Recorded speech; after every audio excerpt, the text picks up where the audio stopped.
Hey guys, welcome back to my channel. What if Naruto was adopted son of Pervy Korrina? Movie. The sounds of the mildly rough waves were rhythmic to those that heard them crash against the sands where the Tower of Mastery lay. A beautiful and ancient landmark of Shalor City, and the Kalos region on a whole, the Tower of Mastery was a representation of strength, power, and growth to the many that safeguarded it and gazed upon it. With thick stone, the massive architectural marvel was made. Its entrance was made up on a relatively small stairway that led to an arched entryway, which had been melded into the construction of the tower's outer wall. The outer wall was composed of thick, red brick that continued to remain immune to the ravages of time and the weather. The walls were topped with ramparts and had small window-like holes for tourists to gaze through when they went to visit the structure. From the entryway, people were led to the actual complex where there were numerous buildings that were composed of marble, brick and hard stone and topped with either red or blue roof tiles. Then came possibly one of the most discouraging stairways ever built, as the stairs that led to the actual entrance of the Tower of Mastery numbered close to, possibly exceeding, 100. The main tower, however, was worth seeing once you arrived to it. Made up of white marble supports and red brick and stone as its exterior, the main tower rose high up into air as if trying to scrape the heavens where Arceus's domain lay. Numerous rooms lined the four circular floors since the groundskeepers, watchers and owners of the Tower of Mastery had to have some place to sleep after all. Each floor was accessible by the massive spiral staircase within. Now within one of these rooms on the second floor, the soft snores of the successor of the Tower of Mastery echoed outwards from the small crack in her doorway. From the window, the bright rays of the sun shone through and decided in all its infinite glory to shine itself directly on her face, proceeding to wake her up should she wish to be cooked alive. The young girl groaned as she twisted away from the sun, but it was all in vain. Curse the creators of the tower for making the windows so bloody huge. Sitting up in her bed, the light-skinned girl stretched out her stiff muscles, yawned loudly and then proceeded to release a small sigh of relief when her joints popped ever so nicely. Long lemon-yellow hair that stretched all the way to the girl's mid-back was wild and unkempt due to the obvious reason of its owner having now been roused from her slumber. She wiped the remnants of sleepiness out of her eyes before blinking away the spots, revealing her light gray eyes to the world. She walked over to the smaller bed which lay next to her own and proceeded to kick it, waking its occupant with a start. Said occupant leapt into the air with a cry of surprise before landing in a fighting position.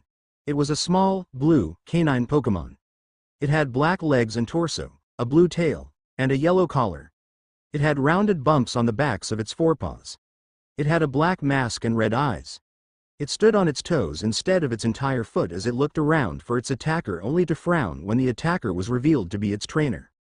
Roo. Riolu then proceeded to glare at its trainer when it saw said trainer giggling at its reaction. The pre-evolution of Lucario growled before huffing. Good morning to you too, Riolu. A knock then came at the door before it was pushed open. Korrina, are you awake? An elderly man asked, poking his head into the room. The young girl, now identified as Korrina, turned away from her Pokémon to smile at the man. Gherkin, Korrina's grandfather, was a relatively elderly man with the same light skin tone as his granddaughter and, since he was in his late 60s and Korrina was 10, he towered over her form. His clothing consisted of a gray sweater worn over a dark red t-shirt, a pair of matching gray pants and a pair of black sandals. On his wrist was a dark gray wristband, which held a shining multicolored gem bearing an odd black symbol in its center.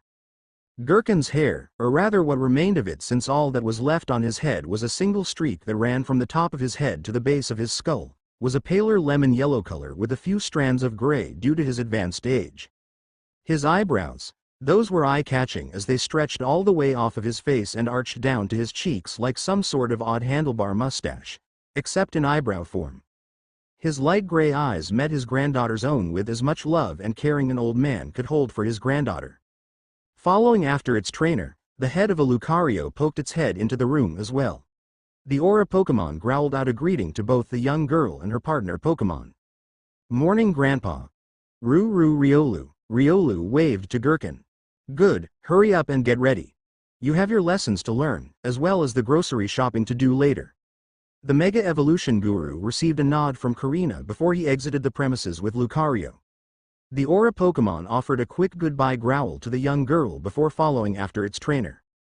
When the door had shut, Korrina did as she was told. She went into the bathroom and performed her daily routine of bathing, brushing her teeth, and changing into her clothes, which consisted of a pair of white and blue running shoes, light gray pants and a blue t-shirt. Her hair was tied up in a high ponytail with a black hairtie, and after nodding in satisfaction, her second opinion of acceptance coming from Riolu, she ran downstairs for breakfast, which ate with much vigor. Then began the learning. Being the successor to her grandfather to become the next Mega Evolution guru and owner of the Tower of Mastery, something her family had been in charge of for numerous generations, Korrina was required to go through much more than what the usual 10-year-old was required to go through. While she did learn the basic skills of writing, language arts, mathematics and reading, she was also required to study extensively when it came to the subject of history. Remember Korrina, her grandfather always lectured to her about this. As my successor, while you are to learn basic knowledge in other subjects, the history of what our family does is what is most important. The secret skills which we currently safeguard are unknown to you, but you will know them in time. The secrets of Mega Evolution, the various rituals and processes that are handed down from generation to generation by our family, these things and many more are what you are required to learn. And learn she did. Everything from the Great Kalos War from 3,000 years ago, to the founding of the first Mega Evolution in the form of a Mega Lucario, the mascot and symbol of her family. She would have to learn it all, but in her eyes, it would all be worth it. She looked to the giant statue of the Mega Lucario which rested before her, and then turned to her Riolu. Someday, we're gonna be strong and then we'll do the trials. Get the Lucarionite and then you'll be able to Mega Evolve, just like Grandpa's Lucario. She stated like it was already a fact. Riolu nodded stiffly. The hours went by and Korrina, being a 10-year-old being forced to learn at the hands of her boring grandfather despite his attempts to try and make her intellectual learning more fun, was bored out of her Arceus damned mind. She looked up at the clock of her grandfather's study before her eyes brightened when she heard the old chronometer chime. Food, she exclaimed with joy. It was 12 o'clock. It was noon. It was time to feast like a king. It was time. Korrina, remember we're running a bit low on food, so you have to go buy the groceries. It was time for child labor to be enacted. What? Why'd I have to do it? Korrina pouted at being forced to go out to actually get the food. Because you were the one who struck the deal with me when a certain someone asked if they could have a slumber party last weekend. If it weren't for your little rabid friends, you wouldn't have had to do this.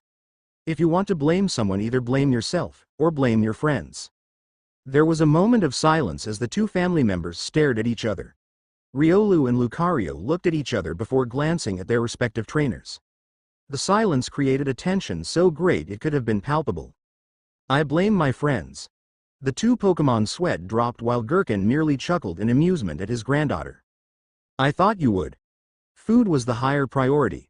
Screw friends, they censored it when they depleted your sources of sustenance. Now go.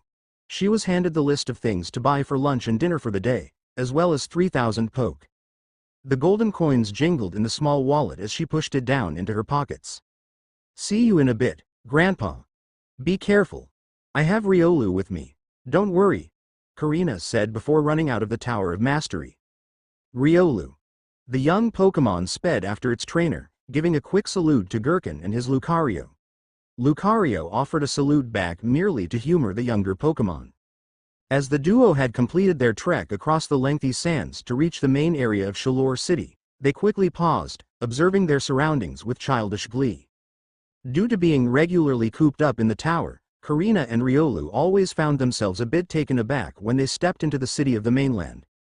Cobblestone pathways that were outlined by the various pieces of architecture, vegetation in the form of bushes and small trees, and the numerous amounts of people and Pokemon that roamed the streets alongside them. Korrina and Riolu then began their trek to head for the Poke Mart. Though the blue-roofed building mainly dealt with Pokemon trainers, selling various potions, elixirs, Pokeballs and whatnot, they also doubled as a grocery mart for the non-trainer demographic of their customer populace. She and Riolu looked around marveling at the activity going on around them. They paused here and there to look at certain things that caught their eyes, such as the bakery which sold both Poffles and macaron, their brightly colored forms making it seem like there was rainbow being shown through the glass windows. They also stopped at the area of street which overlooked the beachfront, the Tower of Mastery in her view once more, where a Pokemon battle was currently going on. A Nidorino and a Gengar were fighting. Korrina was rooting for the Gengar to win, punching the air vibrantly and cheering whenever the shadow Pokemon managed to land a hit. "Alright, that's enough dawdling," Korrina said as she patted her face. "Time to buy lunch and dinner for me and Grandpa." "Re." The blue-furred Pokemon growled, "And for you too, Riolu. As if I'd ever forget you, or Lucario. You guys eat everything." "Roo." Riolu pouted, making Korrina giggle as she patted its head. "Oi. Give that back, you miserable brat." The duo then turned when they heard the quick tapping sounds that came with the action of someone running through the streets. Running shoes clapped against the cobblestone pathway, and the young girl and her Pokemon watched with wide eyes when they saw a young boy with a Pancham on his head, raced towards them. A middle-aged shopkeeper, the baker who sold the macarons she and Riolu had seen earlier, Korrina recognized, chased after the boy. With his head ducked down low, Korrina wasn't able to make out his face, but the spiky locks that appeared as if they were kissed by the sun were not hard for one to be drawn to. His tanned complexion was also something uncommon, since not a lot of people, despite living in a seaside city, ever managed to get the kind of tan this boy possessed. His clothes consisted of an orange and blue hooded sweatshirt with a pair of dark blue shorts and black running shoes. Judging from his height, Korrina would guess to say that the boy was no older than she was.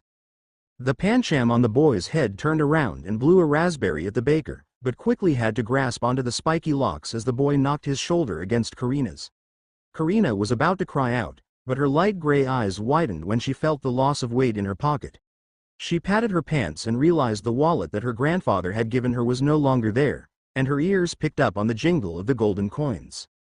She and Riolu looked on to see the boy pocketing the wallet for his own. "Oi, give that back, Rio-Roo-Roo." Both trainer and Pokemon sped off after the young boy.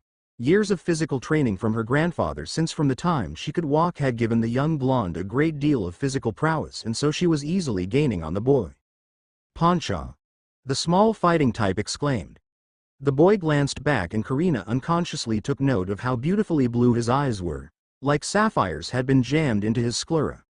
The boy suddenly swerved to the side and ducked into the alleyways, but Korrina and Riolu were still able to keep pace. The smaller pathways inhibited them somewhat, but not greatly. "When I get my hands on you, I'll kick you so hard that you'll need the Pokemon Center to fix you." The blonde boy turned back and grinned toothily as he turned into a conjoining alleyway. Korrina and Riolu grinned when they looked ahead of the boy and saw the large, to them, metal wire fence that was placed halfway within the alley.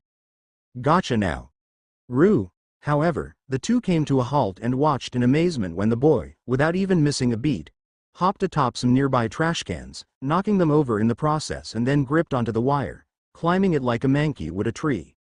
He hopped over the fence, but Korrina and Riolu were in shock when they saw the young Pancham fall from its perch and onto the ground in front of them. The boy sped off, leaving the Pokemon behind as he rounded the corner, vanishing into the crowd with his stolen money. The Pancham stared with wide eyes. It seemed as if the panda Pokemon wasn't expecting to be left behind either. Tears pooled, it sniffed heavily and then broke down. Crying and alone, the little Pancham was now left to fend for itself. Korrina and Riolu frowned in disgust at the thought of the boy leaving his Pokemon behind with no sort of remorse or regret, but then became sympathetic as they knelt down to the Pancham's height. Now, there, it's all right."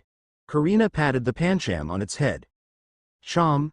Korrina resisted the urge to release a girlish squeal at how cute Pancham looked as it wiped away its tears, its huge eyes gazing up at her in awe, as if her words were gospel. "I'm sure everything will be fine." She then punched her fist into the air. "And then we'll find that idiot guy and kick his teeth in for stealing my money and leaving you all alone, but mostly that first part." She patted her flexed bicep. "My grandpa's been teaching me to fight, so I'll be sure to add in a mega Korrina kick just for you. Ain't that right, Riolu?" "Roo." The aura-using Pokemon nodded cheerfully. Pancha. Stars appeared in the dark-type Pokemon's eyes before it leapt up and hugged Korrina. The young girl grinned widely as she hugged the little fighting type back. Riolu smirked at the scene, only for its red eyes to widen when Pancham's head rose up and a mischievous glint appeared in its eyes. Pancham suddenly leapt back and reared its arms back. "Pan. Chom." The playful Pokémon was not so playful when it performed two arm thrust attacks in quick succession. Korrina's eyes widened when the wind was driven from her lungs and Riolu had only managed to cross its arms in front of its chest to block the attack. Riolu quickly recovered and went to attack with a force palm only for the Pancham to use arm thrust against and knock the trash cans at them. Garbage fell atop the two victims before their previous containment units clattered loudly on the ground when the young dark type climbed the wire fencing and pushed off, using the mid-air garbage cans as steps and landed on the rooftops. Looking up, the garbage-covered duo glared at the visage of the laughing blonde as he returned to the scene. The Pancham laughed as well before high-fiving the boy. "You dirty, you tricked us, Roo-Roo, Sham." The playful Pokémon pulled at the skin beneath its eyes and stuck out its tongue. The boy then bent his head as the Pancham leapt back on top of it, and he bowed dramatically. "Thanks for the money, girlie." The 10-year-old boy jangled the wallet from his perch, "and thanks for letting me know that little girls like you are still censor eaters for cute and helpless. Stupid and gullible, aren't they, Pancham?" "Pan." The playful Pokémon nodded in agreement. "I'll get you for this." "That's what they all say, girlie, but they all fail in the end. My name is Korrina, not girlie, and I will get you, Riolu, and I will not let you get away with this. I'm getting with it right now, and just so you'll remember, let this be known as the day that you almost caught Naruto Uzumaki." Pancham tapped him on the head, and Pancham. "Sham." The dark type nodded in satisfaction, and with that, the duo dropped down from the rooftops and vanished into the crowd just as they had done before. Korrina growled as she climbed back to her feet and shook what garbage she could off of her dirtied form. "Riolu, we're catching that Naruto guy today. No one steals from us and gets away with it, no one." She shook her fist at the streets. She and Riolu prepared to head back for the Tower of Mastery, when Korrina suddenly felt her food make contact with something. Her eyes darted down and an ill feeling rose in her stomach when she saw a small tripwire. She and Riolu quickly looked up at the sound of something moving and were greeted with a large face full of multiple paints, courtesy of two precariously placed buckets. The pair now looked like a modern art piece, reds, blues, greens and all manner of colors adorning their bodies, which along with the garbage they were already covered in made them look as weirdly as they smelled. Both trainer and Pokémon began to shake with anger as each rubbed the paint away from their eyes, with both now reassembling small flames. "Oh, that's it. Soon as I get cleaned up we're hunting that guy down. You hear me, Uzumaki, I'll get you." The pair, however, found their growing anger spiking further when not a second later there was a faint "No, you won't," being yelled back at her after she made her proclamation. Korrina and Riolu had sped through the city and headed back to the Tower of Mastery.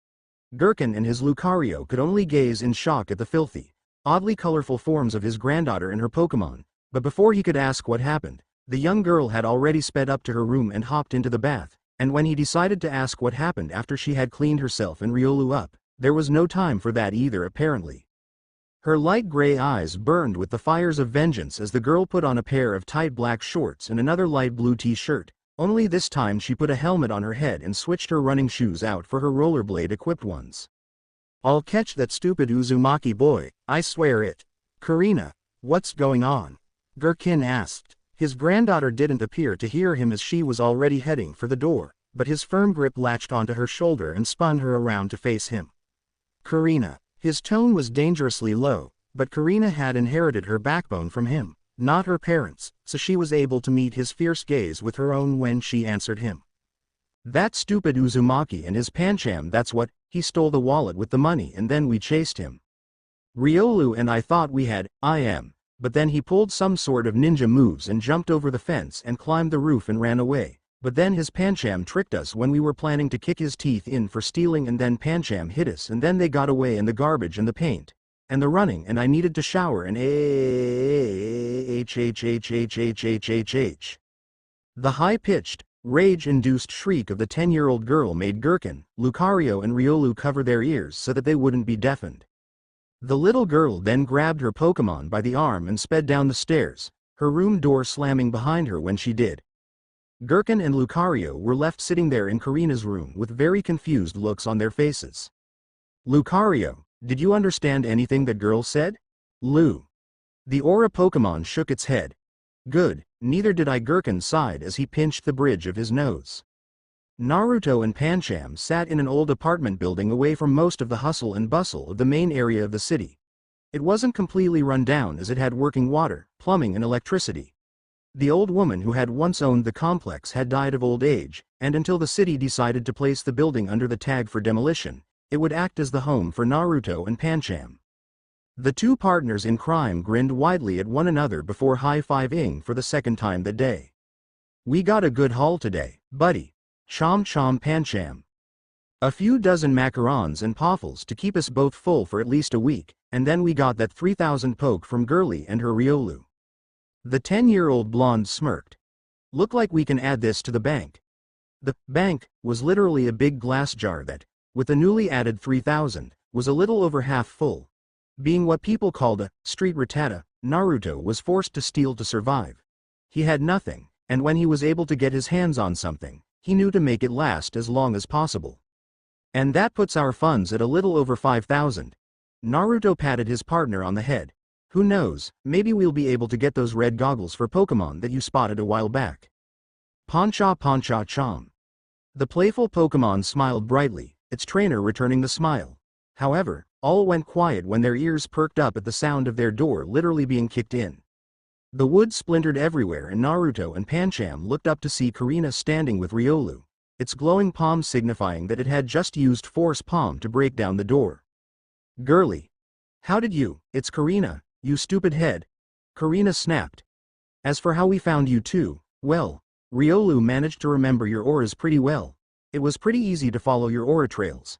Now come on, hand over my money and then I won't beat you up as much. Pancham and I will fight you just as well, Girly." His smile broadened at the satisfying expression of rage that appeared on the light gray-eyed girl's face. He picked up a small backpack that was resting against the wall. He placed his bank and the food he had stolen within it. "But I am also a thief, so since you found this place, that means I'll have to move out since you obviously won't leave me alone at this point." Korrina's and Riolu's eyes widened when they saw Naruto and Pancham hop up to the sill of the open window that lay behind them. "Hey, what do you think you're doing? Au revoir, mon chéri." Naruto bowed his head and Pancham hopped on top of it. With a mock salute, he then proceeded to step back and fall from the 2-story height. Korrina and Riolu rushed to the window and looked down, only for their surprise and fear to quickly become anger and annoyance when they saw the blonde boy and his panda-like Pokemon leaping off a feather mattress that was obviously planted there. She hated him, but the girl had to admit that Naruto was very prepared for his quick escape. Naruto turned back and offered her another mocking bow before laughing. "Those two will never catch us. Or a tracker or not." Pancham giggled cutely atop its partner's head as the blonde turned into an alleyway, only to suddenly stop when Korrina skidded to a halt, her rollerblades kicking up the small amount of loose pebbles on the road as she did so. "Damn it, she's got wheels." He gritted his teeth before running out of the alley and switched to a new pathway, only for Riolu to drop down with a force palm at the ready. Naruto backpedaled in alarm and was sent rolling when a small shockwave was released from the impact, cracking the stone. "Are you trying to kill me?" he shouted as he turned tail once more. He continued to run through the alleys, which he knew like the back of his hand.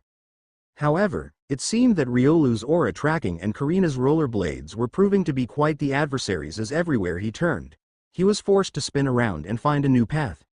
He even tried to fleeing to the rooftops, but Riolu was quick to make him go back to ground zero. He tried to escape within the crowds in the main area of Shalor City, but this just made it easier for Korrina to chase after him as people were quick to part ways for rollerbladers. He quickly ducked between an alley, hopped a fence, stole someone's bike for a little more than 10 seconds, stole some more food and drinks from a shack to recuperate, literally jumped through hoops when a street performer was having her Hondor jump through a series of hoops, and then climbed to the rooftops before climbing back down when he reached the edge of the city which led to the beach. "Damn it!" he hissed as he leapt down the steps, rolling on the sands when he landed on the beachfront. He then smirked when he saw Korrina and Riolu were no longer behind him, or anywhere else in fact. He looked up at Pancham and grinned. "Lost him." Pancham. The fighting type sighed in relief as well. Naruto then ran across the sands and made a quick hiding spot out of one of the small cliffs that outlined the city. "So buddy, where will we make our new hideout?" the blue-eyed boy asked.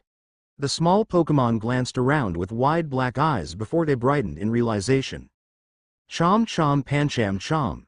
Crying out excitedly, Pancham pointed across the sand pathway that led to the Tower of Mastery. The tower? Pancham, I don't know. It's kind of out in the open, and not to mention it's pretty far from the city. We'll be making runs back and forth to get out supplies. Rio. The bark of the miniature aura Pokemon echoed across the air. Naruto and Pancham turned, their blue and black eyes, respectively, widening upon meeting the crimson and gray ones of their foes. There he is, girly just doesn't give up. Naruto huffed. Fine, we'll hide out in the Tower of Mastery. Hopping to his feet, Naruto quickly sped off across the sands and climbed the stairs. He huffed, puffed and wheezed when he slammed his back against the heavy wooden doors. He rolled his eyes when Korrina and Riolu were quick to meet them. Damn, you're fast. Naruto huffed. Not too bad yours. Korrina shook her head before pointing accusingly at her fellow blonde. Stop trying to distract me. Look, you're cornered and I didn't want anything else from you other than my money. Just gimme it back so I can buy my food for me and my grandpa, Lucario and Riolu, and then you can go. No. Naruto hugged his backpack to his chest as he slung it off his back. I need that money to survive. So do I? Coming from the girl who can afford to have rollerblades. Yeah, sure. Naruto rolled his eyes. Unlike you, I actually need money because I literally have nothing. Pancham and I need to live, and I live on the streets with so I need this money. I need to steal. What don't you understand? Korrina was about to reply when the massive wooden doors opened. Naruto fell backwards and groaned when he fell onto his back, but just as he was about to complain and curse at whoever it was that caused his pain, he was silenced as he and Pancham were slowly picked up off the ground by Gherkin's Lucario. Naruto and Pancham gulped in fear as the gleaming red eyes of the aura Pokemon stared into their own eyes, the power rolling off the Pokemon in waves. What's going on here? Gherkin spoke roughly as he looked between Korrina, Riolu, Naruto and Pancham. Who are you? That's the guy, Grandpa. Remember, I told you, he was the stupid head who stole my money. Gherkin bit back to the urge to tell his granddaughter that he hadn't understood a word from the 10-year-old's rant, but he chose to just nod. A smart choice. I see, so you're the ruffian who's stealing from the shopkeepers in town, along with my granddaughter. Granddaughter? But you're Gherkin, the old guy who knows a lot of stuff about important stuff and lives in the tower and is rich and… Naruto paused when he looked back and forth between Korrina and Gherkin, realization dawning upon him. He gulped audibly. I messed up, didn't I? Oh, you have no idea, young man. Gherkin's eyes burned fiercely as he glared at the boy who dared to bother his pride and joy.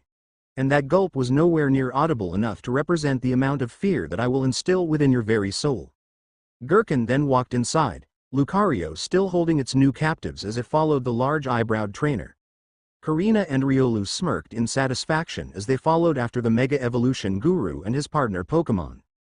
Lucario dropped the duo roughly down on the ground in front of the statue of the Mega Lucario. Naruto and Pancham stared in awe at the inside of the architectural marvel that was the Tower of Mastery, but they were quickly knocked out of their stupor when Gherkin and Lucario stood before them, glaring down at them. So, what is your name, boy? Gherkin asked. And Naruto. Naruto Uzumaki. Pancham. The playful Pokemon fearfully raised a paw as it identified itself. Well then, Naruto Uzumaki and Pancham, why did you take the money that I gave my granddaughter?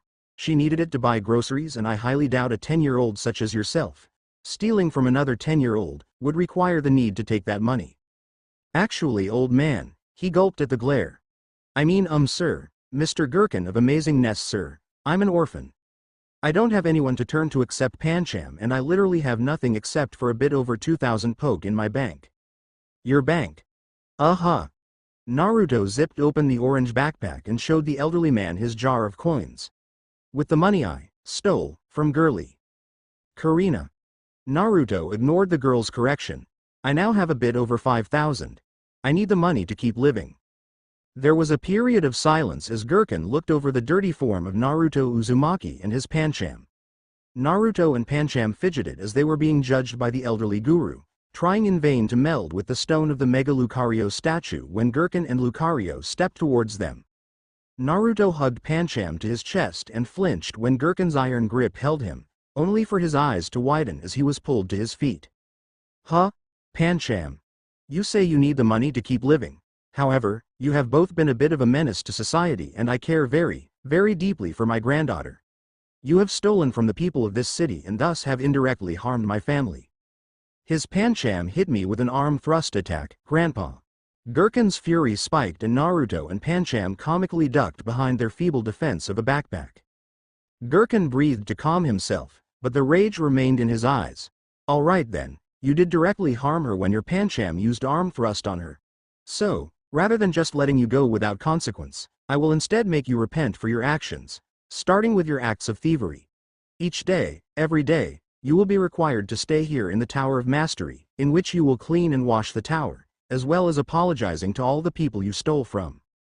Gherkin's face then shifted slightly, adopting a less frightening but still authoritative visage. As for the matter of your actions towards my granddaughter, it's clear that you are in need of disciple and structure, thus you will also take education and battle training with Korrina. Grandpa. I have to go to school. Silence. The two children flinched at Gherkin's words, wisely remaining silent once more. Yes, you will be required to go to school, young Naruto. These lessons are carried out by me personally, so you cannot get out of them. Of course, if you wish to go back out into the streets and live a life of a thief once more, I will not stop you from leaving, but I will contact Children's Services who will then proceed to take you in and strip you of your freedom, seeing as you are quite free-spirited person who does not like to be chained down. That's true, I guess. Naruto agreed, though he was a bit shocked from how quickly the old man had profiled him. So I suggest you take my offer. Understood? Naruto looked to Pancham and Pancham looked back to Naruto. Blue and black eyes stared at each other as if having a silent conversation before they nodded. Fine. Chom. True to his word, Gherkin had made Naruto and Pancham go back to the Pokemon Mart and the various food-related shops they had stolen from, made them apologize for what they had done and then made them help the shop owners sell their goods so as to make up for the exact amount of money he had taken from them. Of course, the pair were very adamant in not having to apologize, but a glare of Gherkin in conjunction of a reminder of what he would do should they continue to be disobedient made them quickly comply with their benefactor's words. Ha ha. You have to help them, Naya, Ryoru. Naruto and Pancham could have done without the annoyingly repetitive sing-song voices of Korrina and Riolu. Each day, every day, after her training and schooling, Korrina and Riolu would track him down to whichever shopkeeper he had been helping for the day and then proceed to sing the same annoying phrase. She's Gherkin's granddaughter. He'll kill you if you punch her face in. She's Gherkin's granddaughter. He'll kill you if you punch her face in. That was the mantra the former vagrant had so that he wouldn't punch the gray-eyed girl's face in. Pancham had a similar thought process regarding Riolu, as it was shown that Lucario was extremely protective of Riolu, especially considering that the young Pokemon was Lucario's son. The playful Pokemon remembered the first day when it lashed out as Riolu with an arm thrust. Pancham shuddered. Power-up punch attacks hurt like hell when used by an experienced Pokemon. It was a good thing Naruto had quite a way with words in order to help swindle his customers.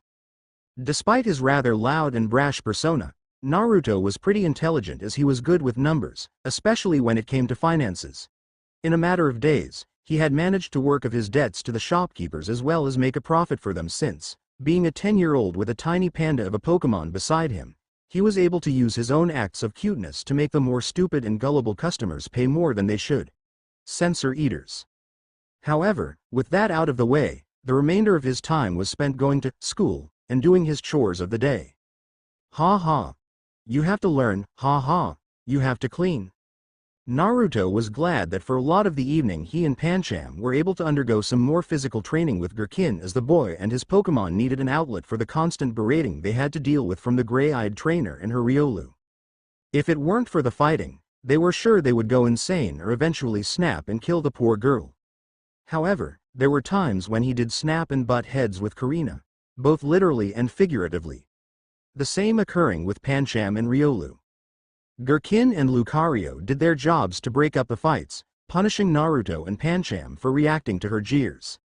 And so, this was the daily life of Naruto Uzumaki and Pancham. Damn it. He had been cleaning since sunrise as per the rude awakening by his benefactor, Gherkin. The Mega Evolution Guru made sure that Naruto was up to make up for all the wrongdoings he had committed since his alleged adoption into the tower, and for the past few days, Naruto and Pancham had done everything they were supposed to, mainly because Lucario was standing behind him and Pancham, its crimson eyes staring intently at them as they committed their latest task. Naruto gritted his teeth as he scrubbed at the stone of the Tower of Mastery, Pancham doing the same alongside its partner and trainer. I washed the damn clothes. I cleaned the damn kitchen. I washed every nook and cranny of this bloody tower without a problem. He started to grumble before glaring at a specific spot on the stone he was currently cleaning. So why won't you die, you stupid piece of filth? Pancham was also doing its best to destroy the immortal spot of dirt. Lucario's sweat dropped at the pair as they rapidly scrubbed at the last step of the spiral staircase, trying in vain to destroy the bane of their existence, the tiny brown spot that would never go away. That single spot of dirt never went away. It was large enough to be visible to the naked eye, yet small enough to be considered negligible to clean. However, days of cleaning and washing turned the pair into neat freaks, developing OCD with regards to things being clean, but no matter how much cleaning solution he used, no matter how much soap he used, it just wouldn't go the censored away. Ah! Lucario, do something. The Aura Pokemon raised a non-existent eyebrow, giving Naruto a look as if to say, and what am I supposed to do? I swear Spot, one day I will get rid of you. And with that, Naruto and Pancham stood up and prepared to move on to their academic lessons with Gurkin. Or so they thought. Korrina, no rollerblades in the tower. Gurkin roared. Naruto and Pancham stared in horror as Korrina rushed in through the doors, having just completed her morning sparring lessons with her grandfather.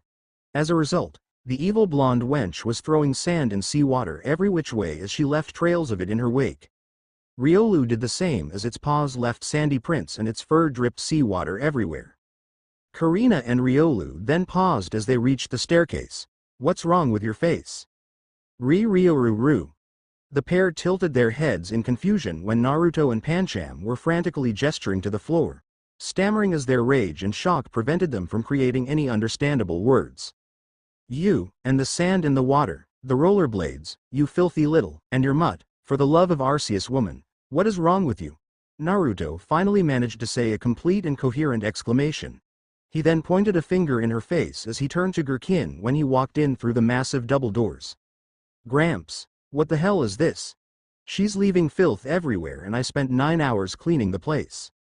Well then it's a good thing you're here then, nay Whiskers? Korrina giggled as she pinched Naruto's cheeks. Naruto growled as he slapped away her hand. Do not patronize me, girlie. I'm surprised you can even say the word patronize. You little. Words he picked up from the street flooded his mind, but the one suitable for the current situation rushed to the forefront. You little bitch. Naruto. Gurkin roared angrily, but his anger was met with an equally venomous stare. No. Naruto swiped his arm through the air for emphasis. I've been here for an entire month. Each day, every day, I do what I'm supposed to do. I go to your dumb boring classes to learn about crap I'm never going to have to use in everyday life. Yeah, sure, the math and the history come into play every now and then, but Arceus, damn it, you always ridicule me and make me out like I'm some sort of idiot. I take up with your granddaughter's shit too. I do my work and my chores and in the end, you berate me and fight me, no more. Naruto turned to glare at Korrina, the gray-eyed girl a bit fearful as she took note of how ferocious he looked. You. Me. Outside. Now. Korrina's mild fear was forced down as it shifted to rage.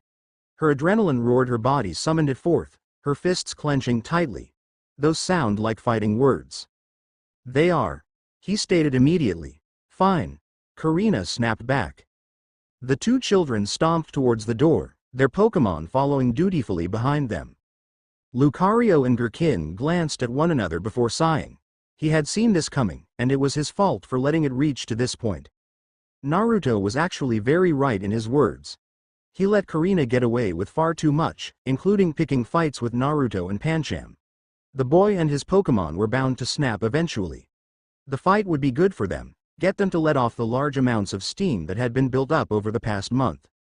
Korrina and Riolu stood on the sands, glaring at Naruto and Pancham as they faced off. The salty sea breeze blew harshly as it made their hair whip wildly. The two stared at each other intently, but Naruto and Pancham, being who they were, took off across the sands. Korrina and Riolu shifted into more stable and professional-looking fighting stances. Arm thrust. Naruto commanded. Pancham took to the front, speeding forward towards Riolu. Parry them and then use force palm, was Korrina's reply. Riolu nodded as Pancham struck forth with its attack. Cham. The playful Pokémon struck forth with two arm thrust strikes, but Riolu easily shifted its body, twisting at the hip and pushing its arm within Pancham's guard to parry the blows. However, as the pre-evolution of Lucario went to attack with its own attack, Naruto stepped over his Pokémon and lashed out with a strong kick to the small aura Pokémon's face. Riolu cried out in a mixture of pain and shock. Idiot! You don't fight with your Pokémon, normal people don't do that, Korrina exclaimed. Naruto reared back his fist as he continued towards the gray-eyed successor to the Tower of Mastery. Well, if you haven't realized it, girly, I ain't exactly normal, Naruto roared before sending his punch forth. However, his sapphire orbs were wide when Korrina raised her arm and then slammed her palm against the inside of his arm, deflecting the strike. She then spun on her heels so that her back was now facing her fellow 10-year-old, grabbing his outstretched arm by its wrist before jamming her hip up against his own. HRAH.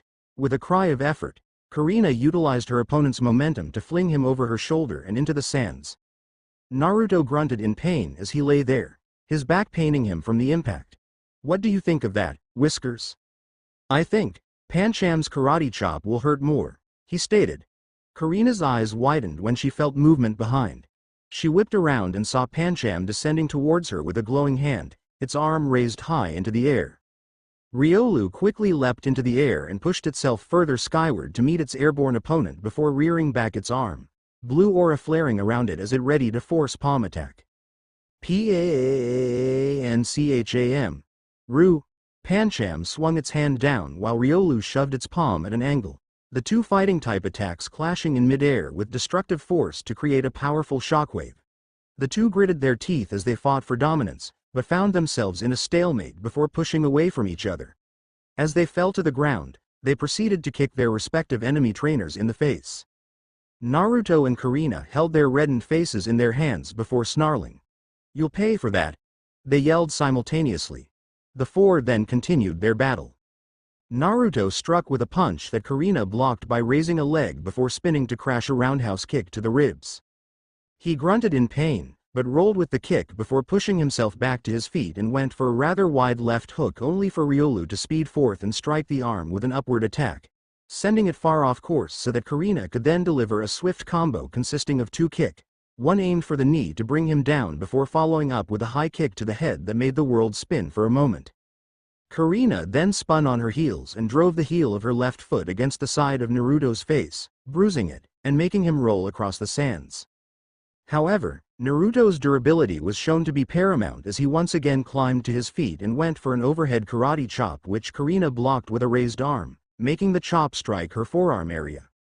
However, as she held the blonde boy at bay, Pancham had been latched onto his back and easily hopped over his shoulder and drove its tiny knee against her face. Despite its small size, the playful Pokémon was quite strong and so it nearly broke her nose. Pancham then spun and delivered a karate chop to the side of her face before sending her flying from two arm thrust attacks to the chest. The girl was quickly caught by Riolu before being set down and the aura Pokémon sped forth and delivered a series of force palms to Pancham's stomach and chest before using an upward strike to the chin before it clenched its paw tightly. Golden energy swirled to life around the makeshift fist before it was let loose. Rio. The power-up punch attack nailed Pancham in the face, blood spurting from one of its nostrils and its now burst lip. Time seemed to slow down for the panda-like Pokémon as the force registered with its body before flying off at a rapid pace. Naruto reacted quickly and caught his Pokémon in his arms, skidding backwards as a result.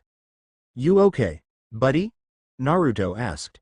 Pancham panted heavily before turning and spitting out a wad of blood and saliva before wiping its mouth. "Cham." It nodded stiffly.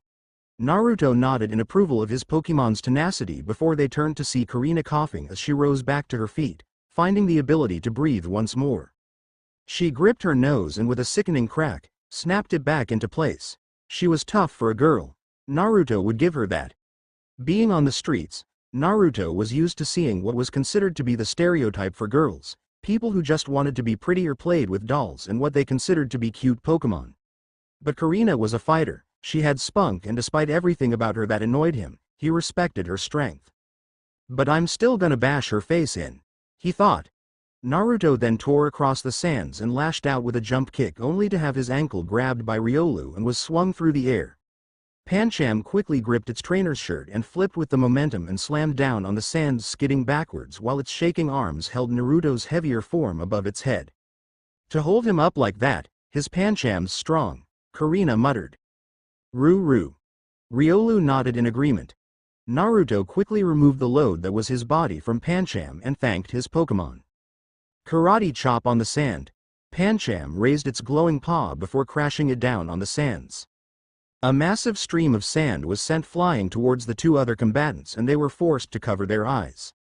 Naruto and Pancham took advantage of their opponent's lack of visibility and charged forth, rearing back their arms to attack with a punch and arm thrust respective. However, Riolu wasn't the aura Pokemon for nothing. Despite its young age, it was quite gifted in the use of the aura, and so utilizing its aura sight, it saw the world as if it were through infrared goggles, only not so much heat signatures as it was aura signatures. Riolu snatched Naruto out of the air and proceeded to deliver a force palm against his chest to stun him before spinning around to build up momentum. Ryoru! The aura Pokemon cried out as it quickly slammed the blonde down atop Pancham. Poncha! The playful Pokemon cried out in pain as the weight of its trainer was brought down on its body. Riolu then tossed Naruto aside and drove a knee against Pancham's face before throwing it high into the air. Riolu leapt after it and gripped Pancham by its ankles, performing a series of front flips as it fell before throwing Pancham down on the sands. A small crater of sand formed as a result before Riolu reared back its fist, making it shine with golden energy once more. Rioru! The power-up punch crashed down on Pancham's body with terrific force. Pancham! The fighting-type Pokemon released a gasp of pain as a few flecks of blood and saliva flew forth from its mouth. Riolu's crimson eyes stared down at its opponent, the black eyes of the playful Pokemon brimming with rage, flinching when Riolu stamped down on its pained chest. Riolu growled at Pancham and the fighting-type Panda growled right back. Pancham released a sharp cry as Riolu pressed its paw down further on Pancham's body, and so the panda-like Pokemon was forced to grit its teeth in agony. Pancham continued to hold its glare, but eventually it gave up, dropping its paws that once tried in vain to pry its opponent's own paws off of its body. Riolu smirked before giving a nod of satisfaction. Naruto groaned as he climbed back to his feet, shaking his head free of the cobwebs before glancing up. His eyes widened when he saw Riolu standing over his downed partner. Pancham! Naruto's cry of alarm was then replaced with a cry of rage as he then charged towards Korrina as she stared at him. He raced across the sands at his opponent before lashing out with a wild left hook that was easily blocked before he was grabbed by his wrist and had his stomach abused by repetitive knee strikes.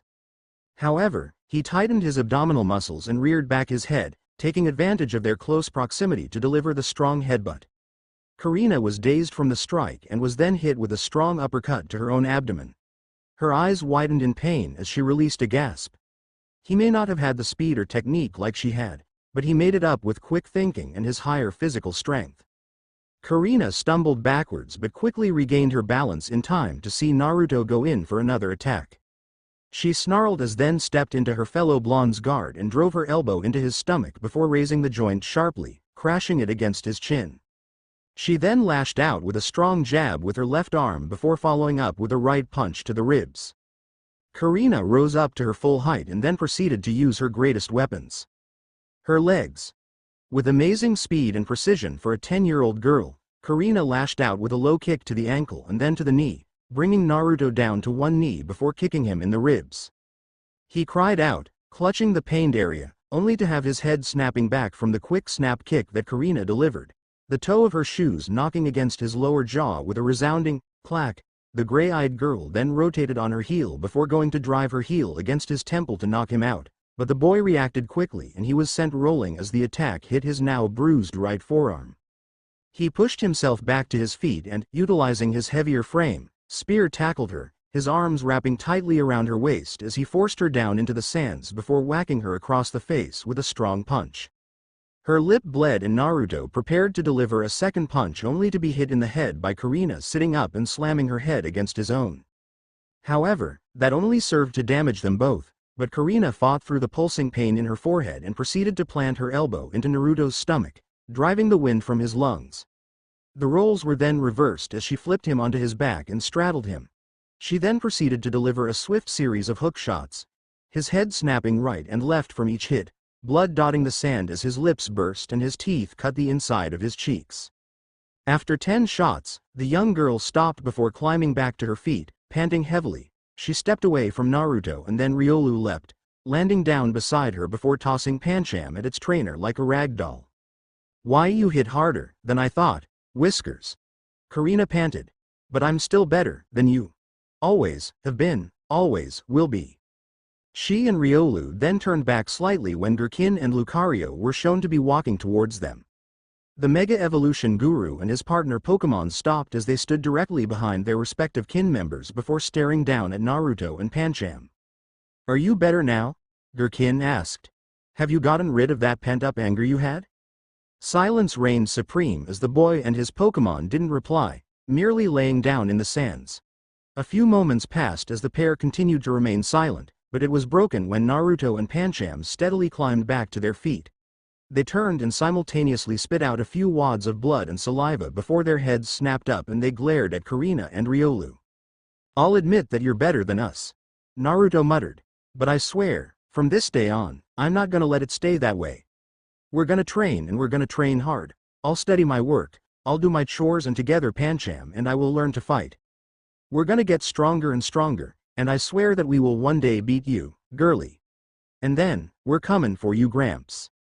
Pancha Pancham Chom Pan Pancham Pan. Pancham uttered its own vow to beat Riolu and then take down Lucario. The two Aura Pokemon stared at the miniature panda with emotionless crimson eyes. "Those are big words from someone who's now laying defeated," Gurkin replied. "You've literally been beaten bloody and you showed possibly the least amount of fighting skill that I have seen in a young boy in a long while. What makes you think you can beat me and my Lucario, let alone my granddaughter and her Riolu?" "Because I'm Naruto Uzumaki and I never go back on my word, believe it." Pancham. Everyone's eyes widened in fascination and amazement at the conviction and ferocity behind the boy's words. His azure eyes burned with determination and righteous fury, Pancham holding the same gaze in its coal-colored orbs. Gurkin then nodded and turned around. "Then you best prepare yourself. Once your wounds have healed, you will receive no mercy from me in your training and studies, boy." "Bring it, Gramps." Pancha. Gurkin nodded before he and Lucario began to head back to the Tower of Mastery. Korrina and Riolu followed after the older pair and the young girl looked to her grandfather in confusion. "Grandpa, why are you smiling?" "The boy and his Pancham, they have heart and drive. A determination that impresses me. I'm just very amused to think about what he might become now that he is about to receive proper instruction in the art of battle. I feel he may be able to back up his words one day." "And beat me and Riolu?" Korrina blew a raspberry, as if. "Riru." Riolu huffed indignantly. Lucario merely rolled its eyes at the young pair before glancing back at Naruto and Pancham as they were still glaring at their backs. The Aura Pokemon continued to hold the stare for a few moments before turning back. 5 years later, Tower of Mastery. The moon cast its silvery glow across the sands and the sea that surrounded the architectural marvel that was the Tower of Mastery.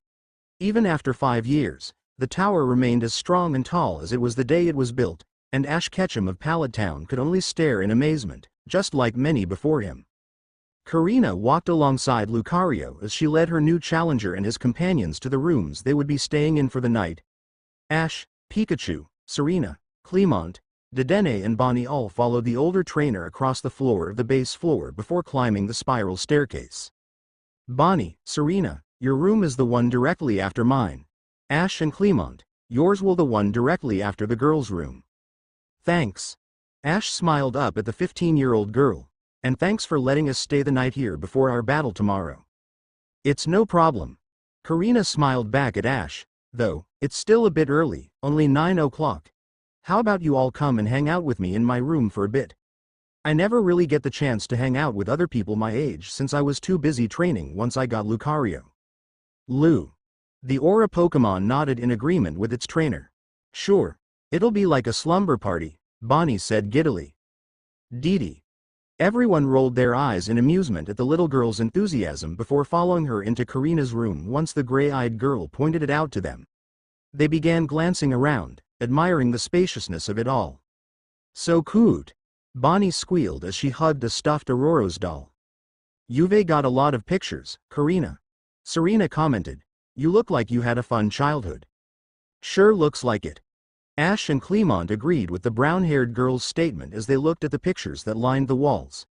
There were a few pictures of Korrina with her grandfather and his Lucario, as well a majority of photos with a younger Korrina smiling alongside her Riolu and then her with it as a Lucario. Bonnie paused and looked at the more elegantly framed photo on the older blonde's nightstand. Korrina. Everyone stopped walking as they looked back at the little girl. Who's that boy in the picture with you? Dedenne? The tiny rodent Pokemon tilted its head in confusion along with its childish trainer, friend. Korrina walked over and stood next to Bonnie before looking at the photo in the question. She smiled softly, her confident gray eyes glazing over as nostalgia filled her. She had on a mixture of surprise and giddiness in the photo as she was held in a weak chokehold by Naruto, his mouth open wide as if he were about to literally bite her head off. Riolu stood next to her, but with a panicked expression on its face, reaching over to try and help its trainer, while Pancham was sitting atop the male trainer's head, obviously laughing. That Pancham looks so cute, and those whisker marks on the boy's face make him look cute too. Bonnie's eyes sparkled. She strangely found everything to be cute, said word being her favorite adjective to describe things she liked. Clement's eyes narrowed at his little sister calling a boy cute, but he did admit that the Pancham did look adorable. Korrina reached out and gently placed her fingertips against the picture. She tapped Naruto's face with her index finger twice. That's Naruto. He is, she corrected herself. My best friend and my rival. We didn't get along well at first when he first started living with me and Grandpa in the Tower of Mastery, but eventually we achieved an amicable relationship. If he was your rival, then does that mean that he's strong? Ash asked. Korrina nodded. Yeah, he was a tough one. I always managed to win in our battles. In fact, the last battle we had was on the day he decided to leave Shalor City. 2 years ago, Tower of Mastery. Korrina and Naruto stared at one another across the sands in front of the Tower of Mastery. The sea breeze was especially rough. The two 13-year-old trainers had grown up since Naruto and Pancham had been staying in said tower. They shot up from being tiny children to being above-average teenagers in terms of height, standing at 5 feet 4 and 5 feet 5 respectively, Korrina being the taller of the two and something that the girl would not let him live down. So you think you'll be able to manage to beat me this time around, short stuff? Naruto's eye twitched and his rage spiked. WHO, are you calling a runt so tiny he can only be seen by a magnifying glass, you jerk? Korrina giggled as she was amused when Naruto reacted to her nicknames when it came to his height. It was one of the few pleasures she was able to indulge in. Alright, Riolu, let's show short stuff why he shouldn't mess around with his superiors. Ru. The emanation Pokemon gave a "come at me bro" motion with its paw. Both Naruto and Pancham had their veins bulging on their foreheads as they glared at their respective rivals. Pancha-cham Pan. Pancham then raised its middle paw finger. Apparently humans thought it was a form of vulgarity, so Pancham used it numerous times when it was angered by Riolu. Pancham, let's go. The rowdy pair then took off towards Riolu and Korrina, the two shifting into identical fighting stances in sync. Pancham skidded on the sands and then delivered a karate chop to the ground, kicking up a large cloud of sand to blind them, but Riolu merely closed its eyes, easily seeing through it with its aura sight. Riolu slammed its palm upwards and hit Pancham in the chest with a force palm attack. The playful Pokemon gritted its teeth, but Riolu's eyes widened when it saw Pancham lashed out and gripped its wrist in its paws before wrapping its legs around Riolu's forearm and lower arm. Pancham then twisted its body and earth met sky as Riolu suddenly found itself being flipped in the air before crashing down on the sands, its arm locked. Pancham turned to Naruto and the blonde male was already in position, his leg raised high into the air to deliver the axe kick to Riolu's elbow in order to break the limb. However, as the axe kick descended, Korrina rotated on her heels before swinging her leg upwards, her foot colliding with Naruto's own. The two limbs shuddered as they held each other at bay, trying in vain to overpower one another. "So close," he muttered, "and yet so far," Korrina stated before pushing off of the sands with her other leg and then spinning to crash a roundhouse kick to his lower limb. Naruto spun with the momentum of the strike before picking up a handful of sand and throwing it in her face. Korrina ducked and rolled under it before pushing up through her knees to bounce back up and deliver a swift uppercut that had Naruto stumbling backwards, holding his pained jaw. She then proceeded to twist and kick Pancham harshly in the face, releasing her Pokémon from its grip before the playful Pokémon was forced to leap away as the Aura Pokémon swiped at it. Riolu performed a cat spring, immediately rushing after its opponent and dealt a power-up punch. Pancham reared back its own arms and delivered an arm thrust attack. The two powerful fighting-type attacks collided with destructive force, creating a small shockwave that sent them both skidding backwards, away from each other. However, Riolu went with its momentum and went into a backflip.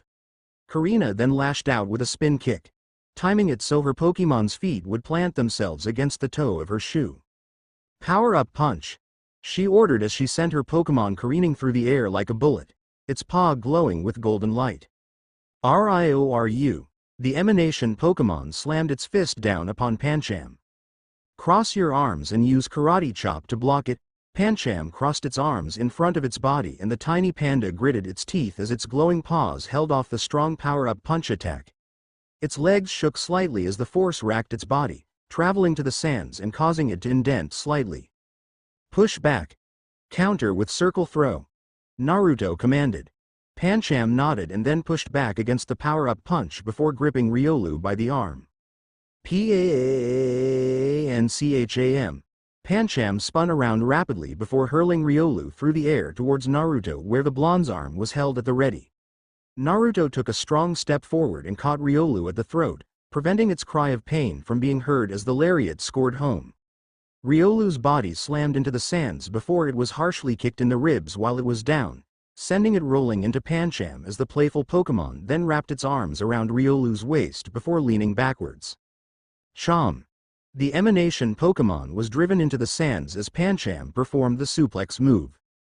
Korrina sped across the sands and aided her Pokémon, grabbing Pancham by the ankle and then swinging it harshly into the ground.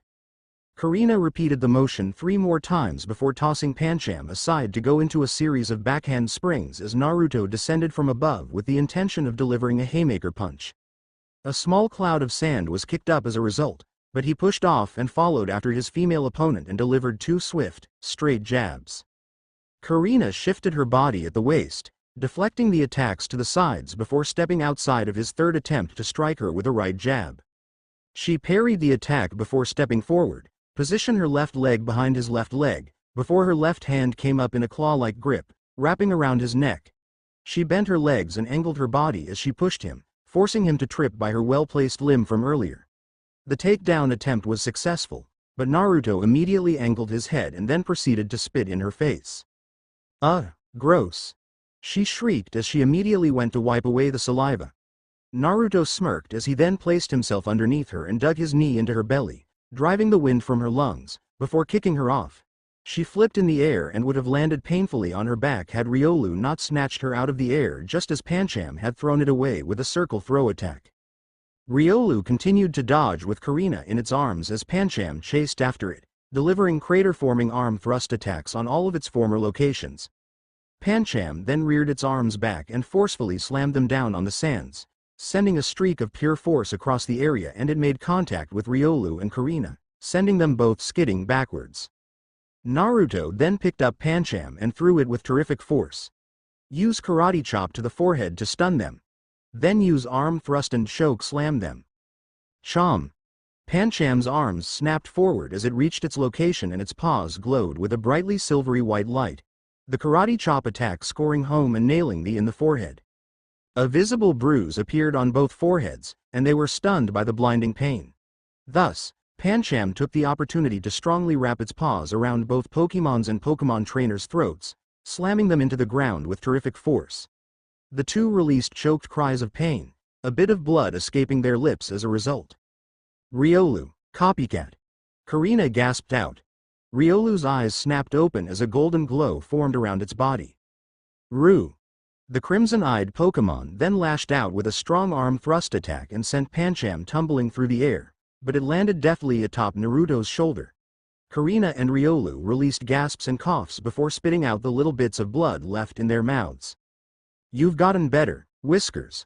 Or maybe you've gotten weaker, girly. As if, then prove it. I will, Korrina snapped. Riolu, Aura Step and then use Power-Up Punch and Force Palm. Riolu's crimson eyes glowed blue as the power of the aura flooded its body. An azure aura then sprung forth from the emanation Pokemon's body. Pancham's dark-colored eyes narrowed as it hopped off of Naruto's shoulder and steeled its form. Ru. Riolu then took a single step, and then vanished from view. A single cloud of sand was all that was left before Riolu seemed to have reappeared out of nowhere. A streak of sand then appeared, marking its swift path, and Pancham and Naruto both had their eyes wide with shock when Riolu was standing right in front of its fellow fighting type. Poncha. What the hell? The playful Pokemon reacted surprisingly quickly despite the close proximity, but it was easily knocked aside when the power-up punch collided with the karate chop attack. The glowing golden paw continued onwards and drove itself into Pancham's chest, knocking the wind out of its lungs and making the smaller Pokemon cough up a glob of blood and saliva. A force palm attack followed after, and the pulse of aura emanating from the attack had Pancham spiraling through the air before it crashed down on the ground unconscious. Naruto was in such a state of shock that he didn't notice Korrina was within his guard until it was too late. She grabbed his arm and spun around so her back was facing him before jamming her hip against his own, forcing him to his tiptoes. Hyah! Korrina flung Naruto over her shoulder and slammed him into the sands, his back exploding into a world of pain from the impact. She then dropped down and pressed her knee against his throat, applying pressure. Naruto struggled in vain to free himself, but darkness was beginning to creep at the corners of his vision. Damn it! He thought. With an internal sigh of defeat, he patted the sands twice, signifying his choice to yield. All right. Gherkin's voice rang out. Korrina stood back to her feet, removing her joint from her opponent's throat in the process and allowing him to breathe once more. Riolu walked over to the three humans and its father, Pancham being supported against its shoulder. Both blondes turned to the evolution guru and his Lucario alongside their damaged Pokemon.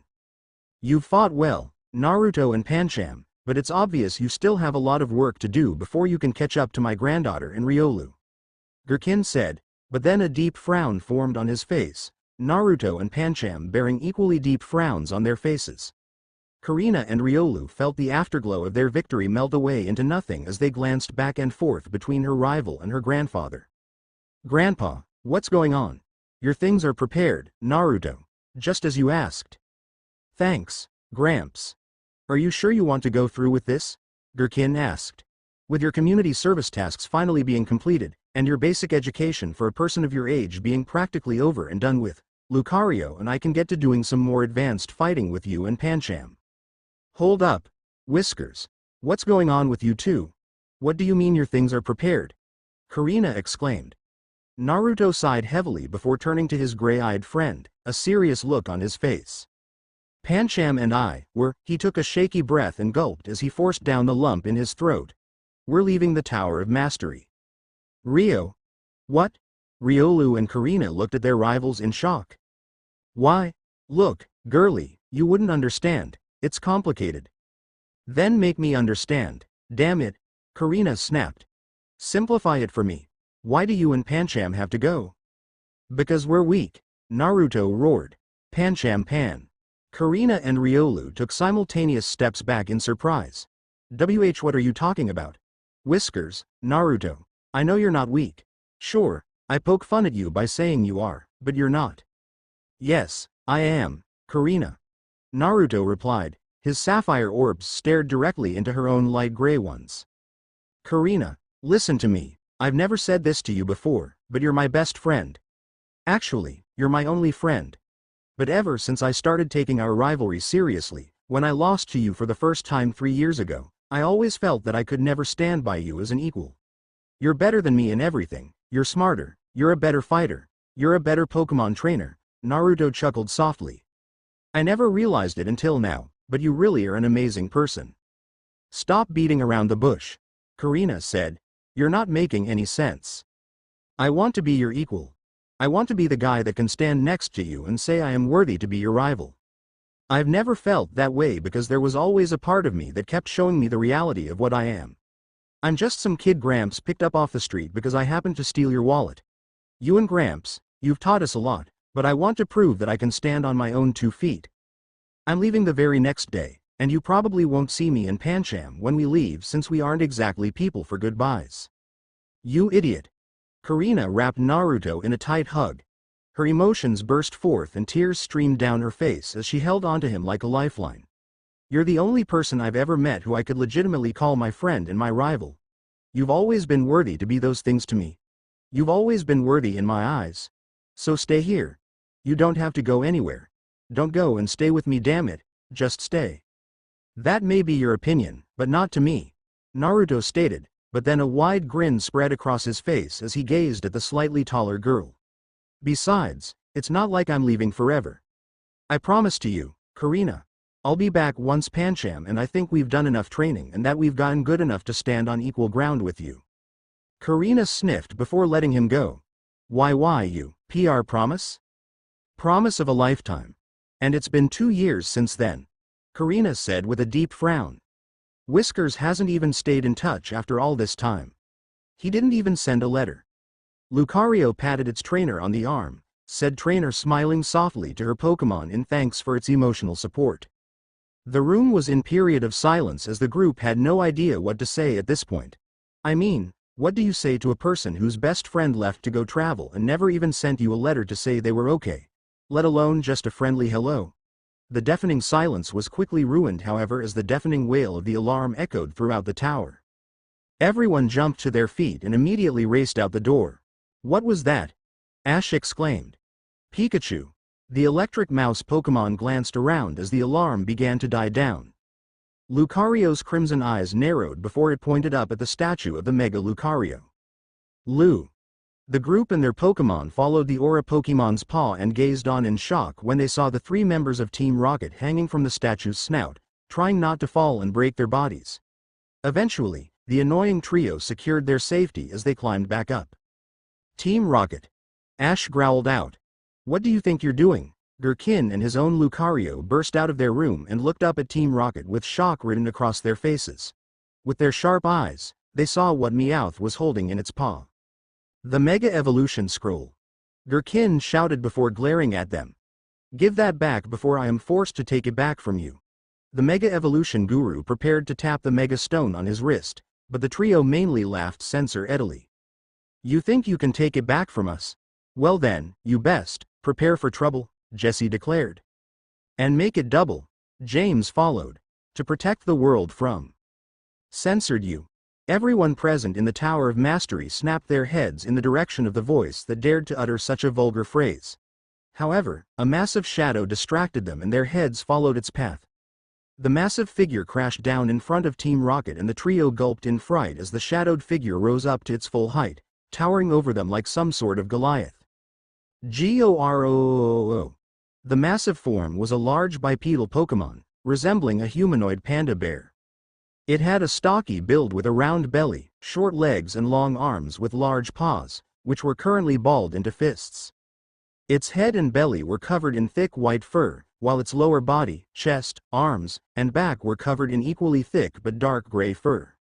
A long fringe of this dark gray fur hung down behind its back that, in combination with the rest of the dark furred pattern, gave the impression that it was wearing a long coat and trousers. The Pokemon's 3-fingered paws had shorter fur, a darker shade of gray than the overcoat, and were tipped with vicious black claws. Its face tapered down to a snout and its white color contrasted with its black ears and nose, as well as the 2 semicircles of black fur under its brow that render its eyes indistinguishable. In its mouth, the massive Pokemon carried a thin-leaved shoot in its mouth, which had prominent lower fangs. The trio of thieves were paralyzed with fear for a moment, but managed to shake off the terror for a moment. Hey you twerp. You can't just interrupt us like that, we didn't get a chance to finish the Team Rocket motto. You guys are clearly trying to rob this place and you honestly think I'm gonna give you time to recite some stupid motto? Why the heck would I do that?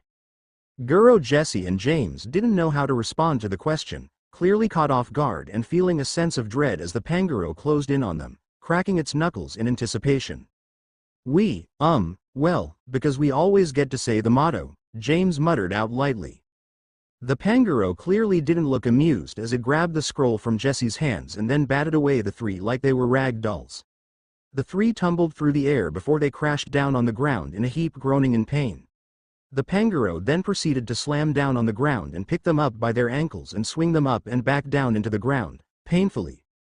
Bones were no doubt broken as the motion was repeated numerous times. Guro. The massive panda of a Pokemon snarled before tossing them aside. Attaboy, Panguro. Pan. The group of trainers and their Pokemon then ran down the stairs to meet the new arrivals, Korrina and Lucario skating on the railing of the spiral staircase before they skidded to a stop. Korrina and Gherkin along with their respective Lucario all gazed in shock when they looked at the trainer who stood beside his Panguro. Gramps, Korrina, Lucario and, oh, well I guess you finally evolved Riolu after all these years. A wide foxy grin spread across the face of one Naruto Uzumaki. Spiky blonde hair had grown slightly longer and even more untamed than before when he was 13. His eyes still sparkled like sapphires and held that childish light of mischief and trickery he always had as a child. His attire consisted of a faded black, 3/4 length, hooded leather jacket with red interior linings and flame designs along the arms, a skin-tight, dark orange t-shirt, black fingerless gloves, black faded jeans, and steel-toed, black combat boots that had metal soles. Along with that, his right arm also appeared to be wrapped heavily with bandages, though whether he was injured badly or if it was for style, that was unknown. No way, Korrina muttered. Naruto, is that really you? Gherkin asked. Naruto's grin expanded as he gestured to himself. In the flesh, Gramps. Naruto replied, only to then gain a confused look on his face as he turned back to his childhood friend. Oi, Korrina? You okay? Korrina's head was bent low, her bangs shadowing her eyes as her body trembled. Her fists clenched tightly before she snapped her head up, her gray eyes burning with feminine fury. She quickly flipped out her rollerblades from the bottom of her shoes and sped across the floor, Lucario in tow, before she went high and Lucario went low.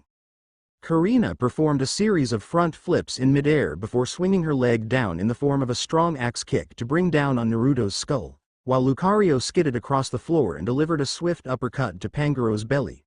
However, the two responded quickly as Panguro tightened its abdominal area and took the uppercut head-on, while Naruto's bandaged fist tightened before it was let loose in the form of a strong straight punch.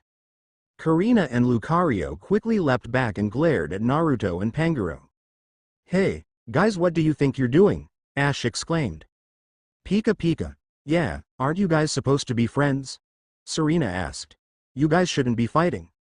The four combatants continued to stare intensely at one another, but the tension suddenly vanished if it were never there.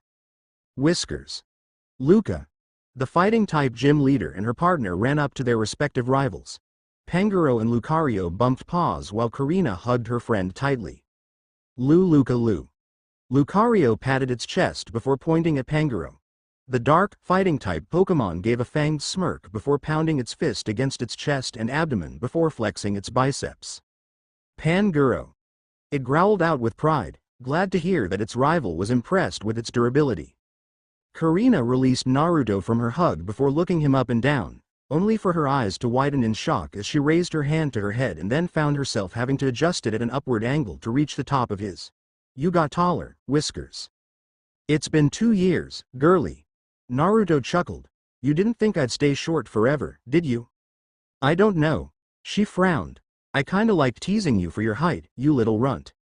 Who you Colin so small that he can't even reach the doorknob to get inside a house. He roared. He blinked in confusion as Korrina laughed at his exclamation. The gray-eyed girl smiled up at her friend. I really missed you, Naruto, she said with a tone that told of her honesty. It's to have you back. It's to be back, Korrina, Naruto said, and I can't wait for us to battle. Panguro and I need to show you how strong we've gotten. We should totally battle, Korrina said excitedly, but then she looked to Ash and the others in shock. Oh, shit. I forgot, Naruto. This my newest challenger since I became gym leader, Ash Ketchum.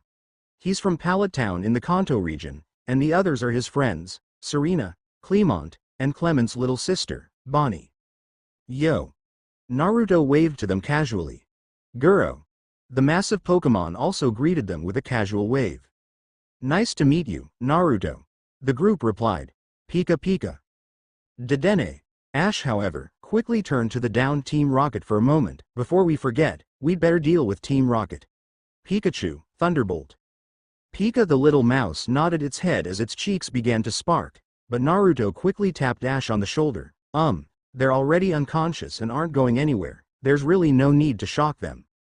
Yeah, but we've dealt with these guys before and this situation usually ends with us shocking them and blasting them off into the distance. Naruto gasped slightly at the answer. Not to question your logic, but wouldn't call the police just be easier? They could arrest them and send them to jail so that they never show up again. Like with Jesse and James, the group looked as though they'd been slapped in the face by Naruto's response, having a hard time comprehending the obvious logic in what he said. Wow, why didn't we think of that? Clemont spoke for the group, still wrapping his head around how obvious the answer was. Gurikin quickly produced some rope and bound up the would-be thieves. I'll give Officer Jenny a call. She should be able to come by tomorrow and deal with this three. Ash's eyes quickly grew in excitement. Great, then that means we can have our gym battle tomorrow, right Korrina?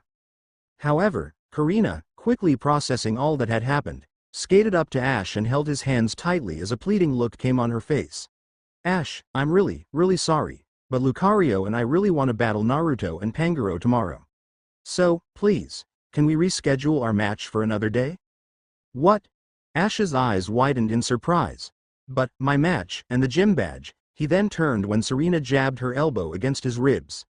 He winced as he held his now pained side before flinching at the glare his female friend gave him. The hat-wearing trainer sighed, but then nodded his head. All right, we can battle after you battled Naruto, but I still don't like it, he muttered under his breath. Great.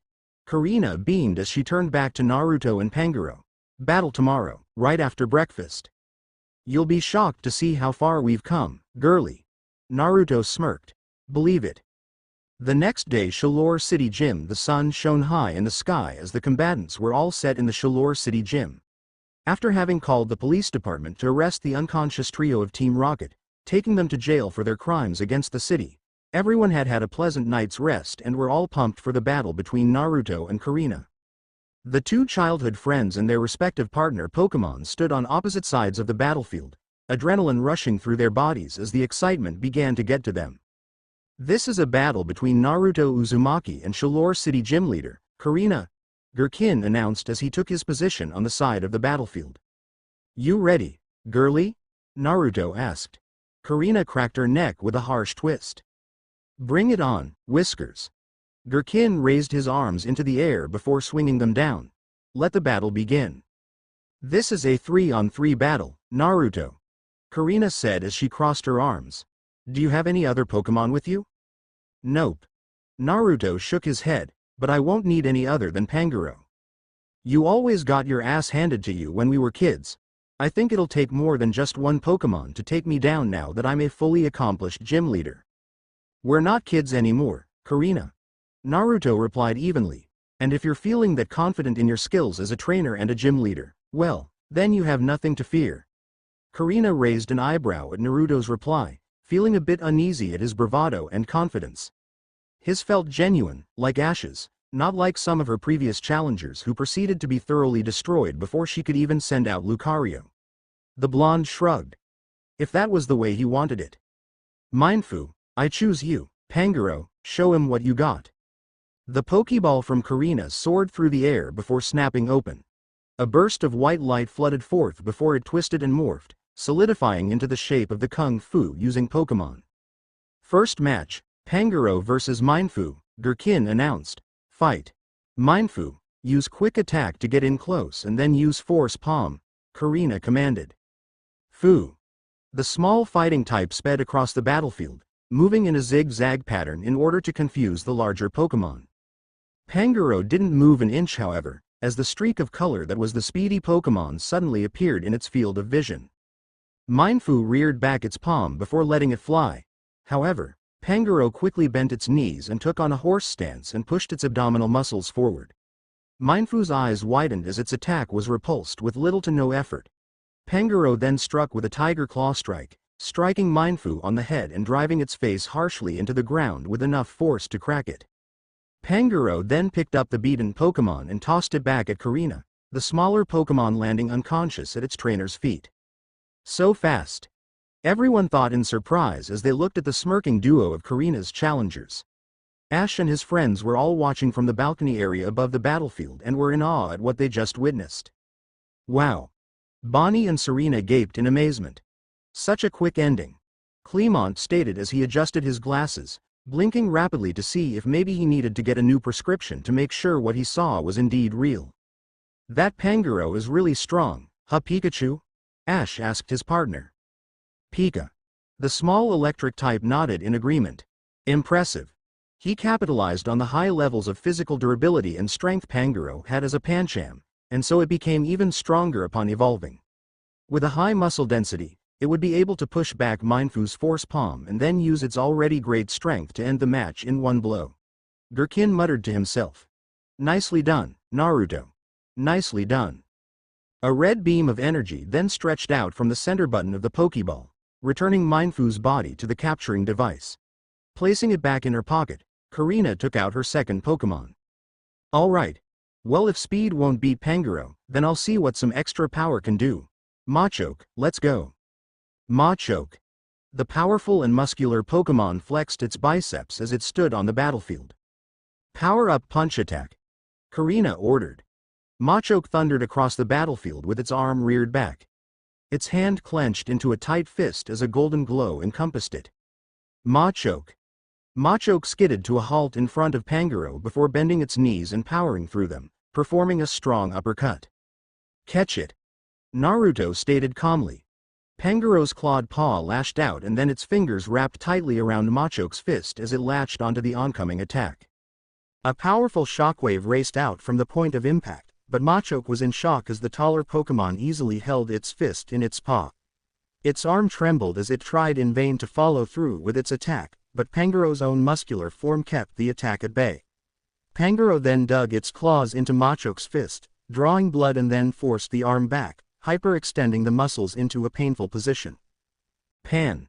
The daunting Pokémon roared as it pushed arm down, slamming Machoke into the ground with it before rearing back its free arm and delivered a strong series of punches. Machoke's head snapped side to side, blood dotting the ground as its lips burst from the repeated impacts to the face. Pangoro then raised its arms high into the air before swinging them down. Pangoro. The dark, fighting type slammed the hammer blow down and struck Machoke in the chest. Ribs cracked and Machoke's eyes widened in pain as it released a silent gasp, the wind being driven from its body. Its eyes then rolled back into his head before it fainted. Machoke is unable to battle, Gherkin announced. Pangoro is the winner. Korrina, don't patronize me, Naruto said with a serious expression. Sending out your cannon fodder is not going to do anything to Pangoro. Send out Lucario already. Wow. Korrina gaped, her gray eyes wide with shock.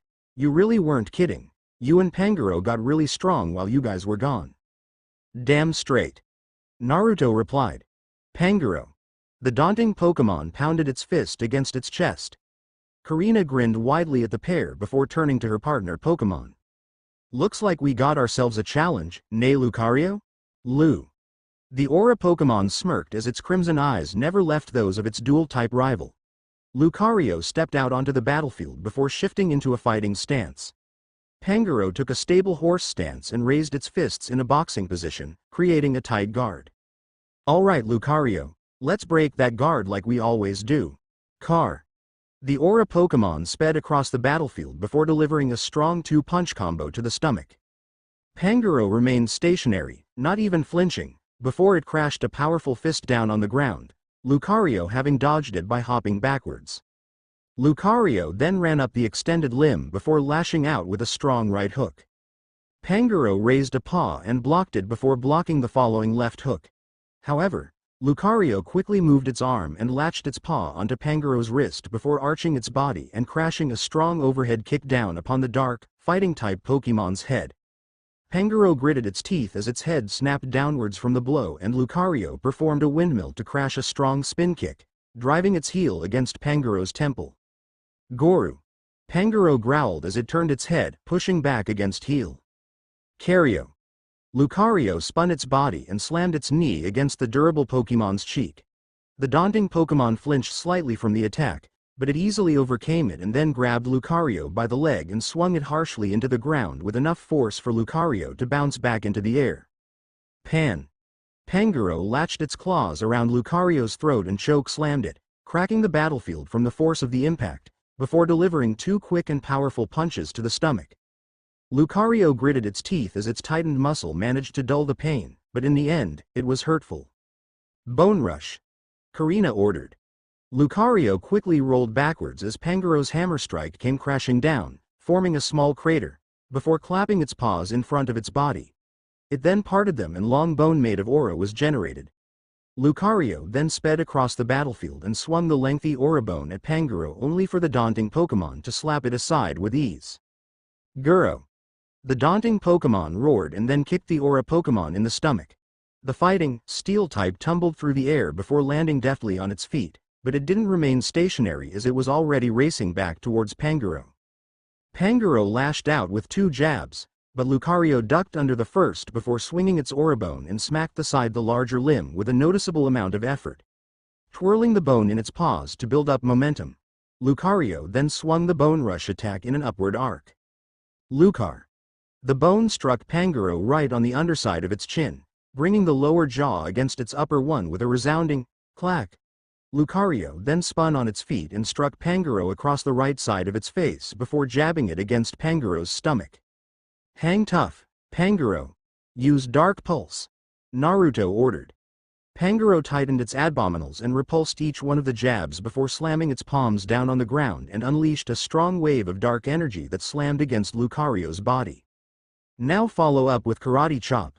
Block it with your bone, Korrina cried out. The aura Pokémon quickly coated its body in the glowing blue energy to reduce the impact from the dark-type attack before being forced to raise its aura bone as Pangaro brought down a strong Karate Chop attack. The glowing hand-like paw slammed against the Bone Rush attack and Lucario's eyes widened when the fighting-type move tore through it after only a few seconds of being offered some resistance. Gotcha. Naruto smirked. Korrina smirked right back at him as their eyes met.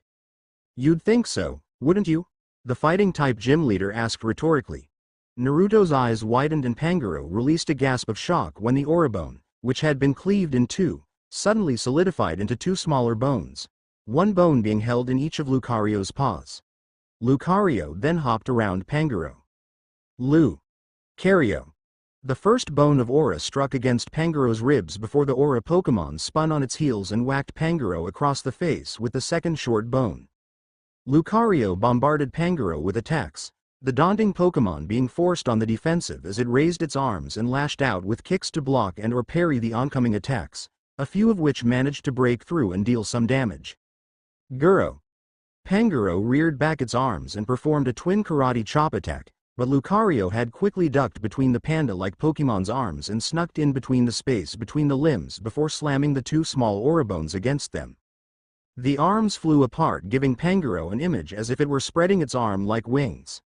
Lucario then swung the bones of aura against Pangaro's chin and then hopped into the air and performed a backflip, driving its foot against the larger Pokémon's lower jaw. Lucario then leapt into the air and joined its two aura bones together to form its staff-like long bone, spinning it high over its head to build up momentum. Car. The aura Pokémon drove the long bone against Pangaro's chest with terrific force, releasing a pulse of aura from the impact, and Pangaro was sent skidding backwards from the force. However, Pangaro dug its claws into the ground, tearing small trenches in the battlefield before it came to a stop. Aura Sphere. Korrina ordered. Focus Blast. Naruto countered. Both Pokémon raised their paws up to their chests before glowing blue energy swirled to life within them, condensing into tight, compact spheres of restrained power. The two Pokémon growled at one another before unleashing their respective energy blasts. Luca. Pan.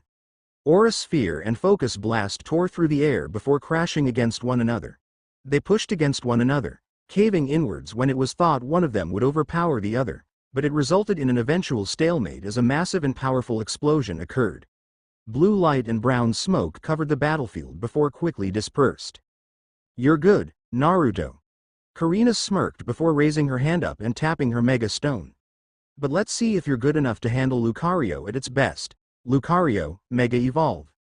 The Lucarionite on Lucario's armband released a bright blue glow as Korrina's Mega Stone unleashed a bright golden one. 7 energy bolts raced out from both stones before connecting and became a vibrant electric blue color entirely. The energies then transferred over to Lucario's body, enveloping its form in an identical glow. The glow then shattered apart as if it were a cocoon and a bright rainbow-colored symbol, the symbol of Mega Evolution, hung high over the Pokémon's head to reveal Mega Lucario in all its glory. Its cream fur became longer, and its thighs slimmed down. It developed more spikes on the back of its paws, which had turned crimson. It also developed spikes on both of its feet, which had become crimson too. Its aura-sensing appendages grew longer, and 2 of them were tipped in crimson. Its shoulders also possessed a spike each. Its aura heightened throughout its body, which formed black markings on its blue fur. "Okay, that's pretty badass," Naruto commented with a toothy grin. Mega Lucario smirked at Naruto's compliment, taking it in stride. "Thinkin' of giving up about now, Whiskers? As if, girly. If you insist. Lucario, Bone Rush, alright, Pangoro, no holding back this time, Karate Chop." Pan. Mega Lucario swung 2 powerful short bone staffs of aura which collided with Pangoro's glowing paws. A powerful shockwave raced out from the point of impact as the 2 attacks collided. Pangoro swung its arms down, cracking the earth as Mega Lucario dodged to the left and then swung one of its bones overhead. Pangoro ducked and then performed a wide swipe which Mega Lucario leapt over. Mega Lucario then swung 1 bone staff down on Pangoro's head, but the dark, fighting type quickly crossed its arms and blocked the attack, and remained strong as Mega Lucario swung its 2nd bone down immediately after. The force traveled through the daunting Pokémon's body and the ground shuddered and quaked before a massive crater formed beneath Pangoro's feet. The panda-like Pokémon gritted teeth before growling and pushed back with its amazing strength. "Dark Pulse Attack," Naruto called out. "Rip through it with your aura," Korrina countered. Mega Lucario tumbled through the air before Pangoro unleashed a Dark Pulse Attack only for Mega Lucario to form an aura sphere and crash it down on the ground. The pulse of aura ripping through the dark-type move like it wasn't even there. "Rip through that aura pulse and then use Focus Blast." Pangoro held up its arms and pushed against the aura pulse, and quickly tore through it with its claws before opening its jaws widely and charged up a pulsating spheroid of blue energy. Pan. The powerful spheroid of blue energy rocketed towards Mega Lucario with devastating speed, but the Mega-evolved Pokémon quickly leapt over it, twisting its body to take advantage of the blast wave to position its body at the proper position in the air before charging up an aura sphere.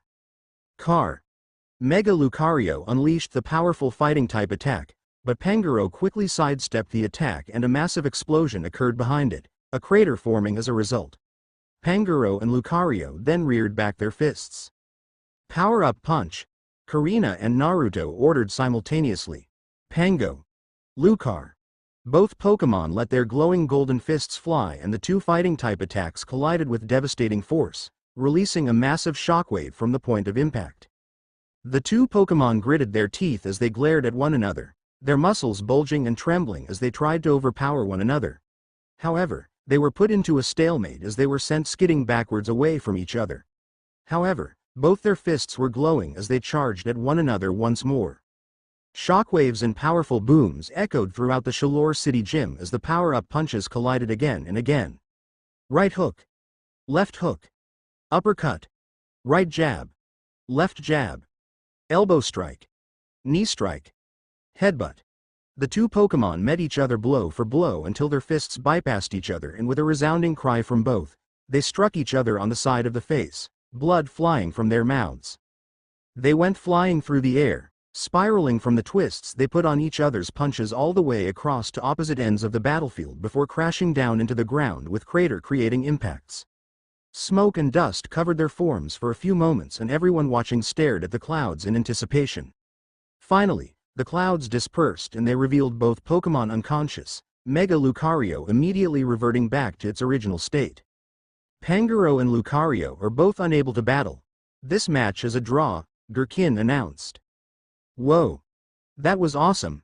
Ash and Clemont exclaimed as they ran down to the main floor. Serena and Bonnie followed right after and were in even more amazement as they looked over the crater-filled, cracked battleground. I didn't think there was a Pokemon that could fight on such a level with Mega Lucario, Serena said with wide eyes. Man, I'm so psyched for when I get to have my battle with Korrina. Ash grinned, shaking with excitement. We better train even harder so we'll be able to beat her when we battle, right Pikachu? Ka-cha! Pikachu gave its trainer a thumbs up. Korrina returned Lucario to its Pokeball before skating across to Naruto's location, the taller blonde kneeling down and patting his unconscious Pokemon on the head for a job well done. He then looked up as he saw Korrina staring down at him with an outstretched arm. You've gotten stronger, Whiskers.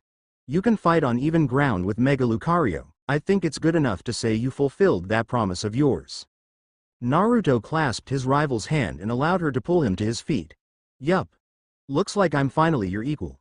The two trainers shook their hands and grinned toothily at one another. 2 days later, Tower of Mastery Korrina sat with her feet dangling over the edge of the Tower of Mastery, gazing up at the endless abyss that was the night sky. The stars twinkled and the crescent moon cast its silvery white glow on the sea's surface, making it seem as if it were made of liquid silver. The fighting-type gym leader didn't even have to turn her head as someone sat down beside her and joined her in her star-gazing. You okay, girlie? Naruto asked. Korrina smirked in amusement at the question. Yeah, but still a bit disappointed. First I draw with you, but then I lose to Ash the very next day. I'm beginning to think my 100 battle-winning streak is your fault. You should leave. Naruto held his hand to his heart, a look of mock hurt present as he snapped his head in her direction. You're so hurtful, he sobbed. Why must you abuse me so, girlie, why? The two trainers shared a laugh before a comfortable silence appeared. However, it was quickly broken as Naruto raised a hand and raised up a lock of lemon-yellow hair. You know, you always wore your hair in a ponytail when we were kids. I never noticed that your hair was this long, he commented. What are you talking about? You've seen me take off the ponytail when it was time to go to bed, she replied, raising an eyebrow. You did? He raised his own eyebrow. He shrugged. Guess I never really took it on before, but I gotta say the long hair looks good on you. Shut up. She punched him lightly on the shoulder, a small blush forming on her face. She twirled a lock of her lengthy hair around her index finger and a small smile formed on her face. But thanks. Hey I know this is a weird question to ask, but what exactly do you think of me? What do I think of you? Naruto repeated with a questioning tone. You're my best friend and one of the best people I know, if that's what you mean. No, not like that. She shook her head immediately. A deep blush formed on her face as her embarrassment and awkwardness came to the surface. What I mean is, do you think I've grown up? Do I look more like a woman to you? Her blush then intensified when she saw Naruto's face go through a swift change from embarrassed with a blush, to realization and then to analytical as he leaned closer to her and looked her up and down. Once he finished staring into her soul, he sat back upright. Well, we're 15 now, so I guess puberty worked for the both of us. I got taller and you got those. He said awkwardly as he made an hourglass shape with his hands, signifying he was aware of the curves his friend now possessed. So, yeah, you have gotten more womanly in that way, but you're still the same rough, sassy, abusive smartass of a girlie that I've always known, and I'd rather you not change that. You could have just stopped once you answered my question, she mumbled. Her gray eyes then met Naruto's before it trailed down over his form. I gotta admit though, you've gotten more than just taller. I remember you were a little stickman before you left. She punched his deltoid. But you've put some meat on those bones. By the way, I've been wondering, what happened to your arm? Naruto looked down at the bandaged limb, clenching and unclenching his hand. Pangoro and I were training a lot one day. We ran into a pack of Houndour and I got hit with an ember and it burned up my arm pretty badly. By Arceus. Korrina gasped.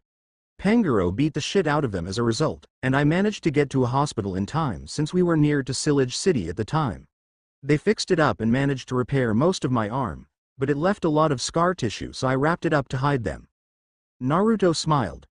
And you gotta admit, I make the bandaged look pretty damn good, right?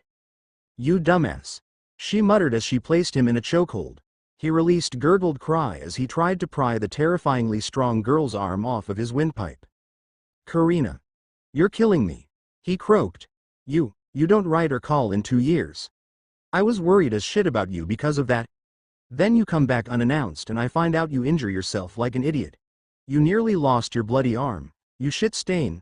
Her grip slackened as tears dropped down from her eyes. Naruto glanced up as he just sat there, letting the gray-eyed girl hold him as she cried. You reckless dumbass. Hey. He sat back up and gripped her face as he made her look him in the eyes. I'm still alive and I'm back. I'm home, Korrina. Just like I promised. Korrina sniffed as she quickly wiped away her tears before nodding with a soft smile on her face. Welcome back.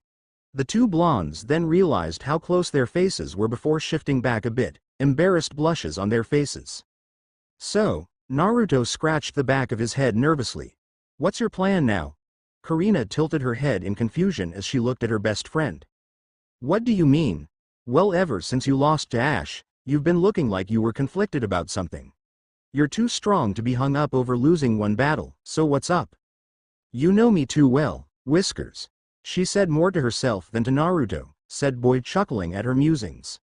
But you're right, and actually after the battle with Ash I realized that despite all the training I've done, I let the power of Lucario's Mega Evolution get to my head. You are really strong, Naruto, so I never let the fact that we drew in our battle get to me, but my battle with Ash showed that I've become too reliant on Mega Evolution the moment I achieved mastery over it. I need to get back to my roots with Lucario. Get back to seriously training with Lucario as just Lucario, not Mega Lucario. Sue, training trip? Training trip, she nodded in confirmation. Cool. When do we leave? Naruto rolled his eyes and sighed in exasperation. Girly, I haven't seen you in 2 years. If you think I'm gonna let you go out of my sights and let you go on a training trip by yourself, then you've got another thing coming. Korrina stared at Naruto with wide eyes, his own sapphire orbs showing no hint of joking or that childish mischief it usually held. He was dead serious about going with her. Korrina chuckled at her best friend before leaning her head on his shoulder. Fine, you idiot, but I'm your idiot, damn straight. The two then fixated their gazes back to the moon and stars once more, pointing out constellations, smiling, laughing and simply enjoying each other's company. The next day Naruto, Korrina, Pangoro and Lucario stood at the edge of Shalor City's entrance with Gurkin and his Lucario. You have everything you need? For the last time, Grandpa, yes, geez. Stop doting on me so much. The 15-year-old girl whined, making the Mega Evolution guru chuckle. You look out for my granddaughter for me, Naruto? As I always have, Gramps. Naruto gave Gurkin a mock salute as he received a hard punch to the shoulder from said granddaughter. She then turned to glare at Pangoro and Lucario as they snickered at how she was being treated like a child. I hate you all. She pouted. Well, I'll hold down the fort while you kids are gone. Gurkin stated. I'll be the gym leader in your place, Korrina. Be careful and stay safe. We will, Grandpa. She hugged the shorter man and then kissed him on the cheek. She turned around and then walked off through the gates beside Naruto, and the two grinned at one another as their Pokémon followed right behind them. Gurkin continued to stare in silence as they drew further and further away from his eyes before turning to his Lucario. Those better get together before they come back. Lu. The Aura Pokémon nodded in agreement with its trainer. Good seeing that Shalor City hasn't changed. Naruto sighed happily. Pan. His partner nodded in agreement. Naruto, Korrina, Pangoro and Lucario made a comfortable group as they made their way through town. Everyone greeting Korrina as they passed and her responding in kind with a pleased gusto to her, which wasn't surprising seeing as she was the gym leader of the Shalor City Tower of Mastery. Never pegged you as the nostalgic type, Whiskers, Korrina said, slapping her old friend on the back. The action caused Naruto to stumble and he dropped something. A small, black sphere that hit the street with a metallic sound and bounced twice before it grew in size as it stopped on the ground. A Pokeball. But not the typical one. The Pokeball was almost entirely black with a gold band around the middle as well as a gold button, and it had rings of red on both halves which themselves were flanked by rings of gold. Seeing it, Korrina gawked. A luxury ball? The luxury ball was the fanciest of Pokeballs made, along with it being the most expensive of them all, with its buying price being 1,000 poke and the resale price being 500. It was designed for luxury as its name suggested, and while it had the same as a normal Pokeball in terms of success rates in general as far as capturing Pokemon in them, a Pokemon caught in this ball will form a bond with its trainer more quickly, due to the luxury ball's high cost and reputation as being more comfortable than other Pokeball. It was likely originally designed for celebrities, the very rich and wealthy trainers. Her shock was increased when Naruto picked up the capture device and reduced its size before returning it to his belt, where 5 others just like it were connected and hanging in a row. "Where did you get those?" Korrina gaped, then turned to Naruto. "Up to your old tricks like when we first met." At that, Naruto glared at her so forcefully, she thought it was a Gyarados that was mad at her for a second. "No, and for the record, I find that offensive, girly. A lot can happen in 2 years," Naruto snapped. Korrina winced. Okay, that was going to make her be kicking herself for a while. Just because he had been a thief back when he'd had no other option if he wanted to live didn't mean he was one still in the present. She sighed. "Sorry, just surprising you had one of those Pokeballs, much less 6 of them. And you did say Pangoro was your only Pokemon when we had our gym battle the other day, so." At hearing his best friend and rival explain herself, Naruto sighed, guilty and exasperated. "I hear ya. But I haven't caught any other Pokemon, and Pangoro never liked the idea of being locked up in a ball, so." Korrina and Lucario nodded. Then Korrina realized something. "Really? 2 years without any contact and you haven't caught any other Pokemon?" she said incredulously. Then she laughed. "Oh man, just what the heck were you up to then if you left to get stronger and still have only Pangoro?" Naruto looked annoyed at being laughed at, but then thought of something. "Remind me again how many Pokemon other than Pangoro I needed for our battle the other day, including clashing with Mega Evolved Lucario?" Naruto challenged, smirking. At that, Korrina stopped laughing and replied by punching her old friend in the arm. Yeah, I get it," she grumbled. Naruto laughed. "I swear, we need to catch up, sorry, Korrina." "And whose fault is that?" she huffed. Meanwhile, Pangoro and Lucario stood off to the side, grinning at one another as they saw their human partners bonding all over again. The scene of reconciliation was suddenly interrupted as someone called in the group's direction, however. "Halt!" At the voice, both Naruto and Pangoro froze and groaned. "Officer Jenny." Going up to the group, she took one look at the whiskered blonde and slapped a hand to her face with a moan. "For the love of all the, you have got to be, you're back? Nice to see you again too." "Copy," the whiskered teen said through clenched teeth, having never liked the woman, or any Jenny for that matter. As someone that had to resort to theft to get by as a kid, he'd developed a distaste for police. "And here I was hoping it was a rumor in the station. What are you up to this time, Uzumaki?" "Nothing, you stinking Xerox. Look, back then, I had no other options. Are you honestly going to hold that against me?" Understanding that I didn't have any better route to take with how things were for me back then is hardly asking too much. There was a reason I stopped with all that theft when I ended up getting a better option on how I had a chance to live, after all. Naruto said, irritated. Sure, insulting a cop wasn't a smart move, but it made him mad when people judged him badly over what wasn't really up to him, especially for bygone events. Jenny nodded. She understood what he was saying. She'd seen a lot of the ugly side of human nature as a police officer. People being petty and bitter, and refusing to give a single inch unless they get something in return. Kids getting into the corner trade because life didn't give them any other choices. Convenience fees. Funerals with tiny coffins. Broken trust. People who refuse to see how good they've got it. People who pray. And the horrible ways that the first thing made the second thing. The young man before her had started as one who life had given no better options to, but after being taken in as Gherkin's ward, had gotten a chance to try and make something of himself. Still, that wasn't to say she had forgotten Naruto actually did commit crimes and was a headache for her, mainly since she was just starting out as a police officer at the time. Relax, Office Jenny. I'll be keeping an eye on him, and if he gets out of line, I'll just kick his butt to show him who's boss. Korrina spoke up cheerfully. The policewoman looked at the young woman. Are you sure that will work? He's pretty stubborn. Believe me, she's stubborn, too, Naruto chuckled. The two of us are like a pair of rampardos or begone when we start butting heads about something. Hey! Korrina snapped, glaring at her old friend. Naruto turned to her and smirked. Am I wrong? Or would you like we settle this our usual way? The female blonde glared, getting in his face. Oh, that's a riot. I always beat you when we did that. Ancient history, girly like I said. A lot can happen in 2 years. He challenged, eyes in a glare with a smirk on his face. Officer Jenny sighed. So the two were like a pair of rampardos or begone when they butted heads about something. She could see it. Keep an eye on these two, will you?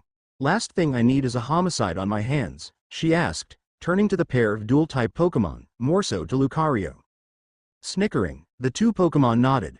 Once Jenny had left after that confirmation, Naruto, Korrina, Pangoro and Lucario exited Shalor City and began their journey as they walked to Route 12. Being sure to check around patches of grass but only met a few Tauros, Miltank, Heracross and Pinsir occasionally until they heard something, sounded like growling.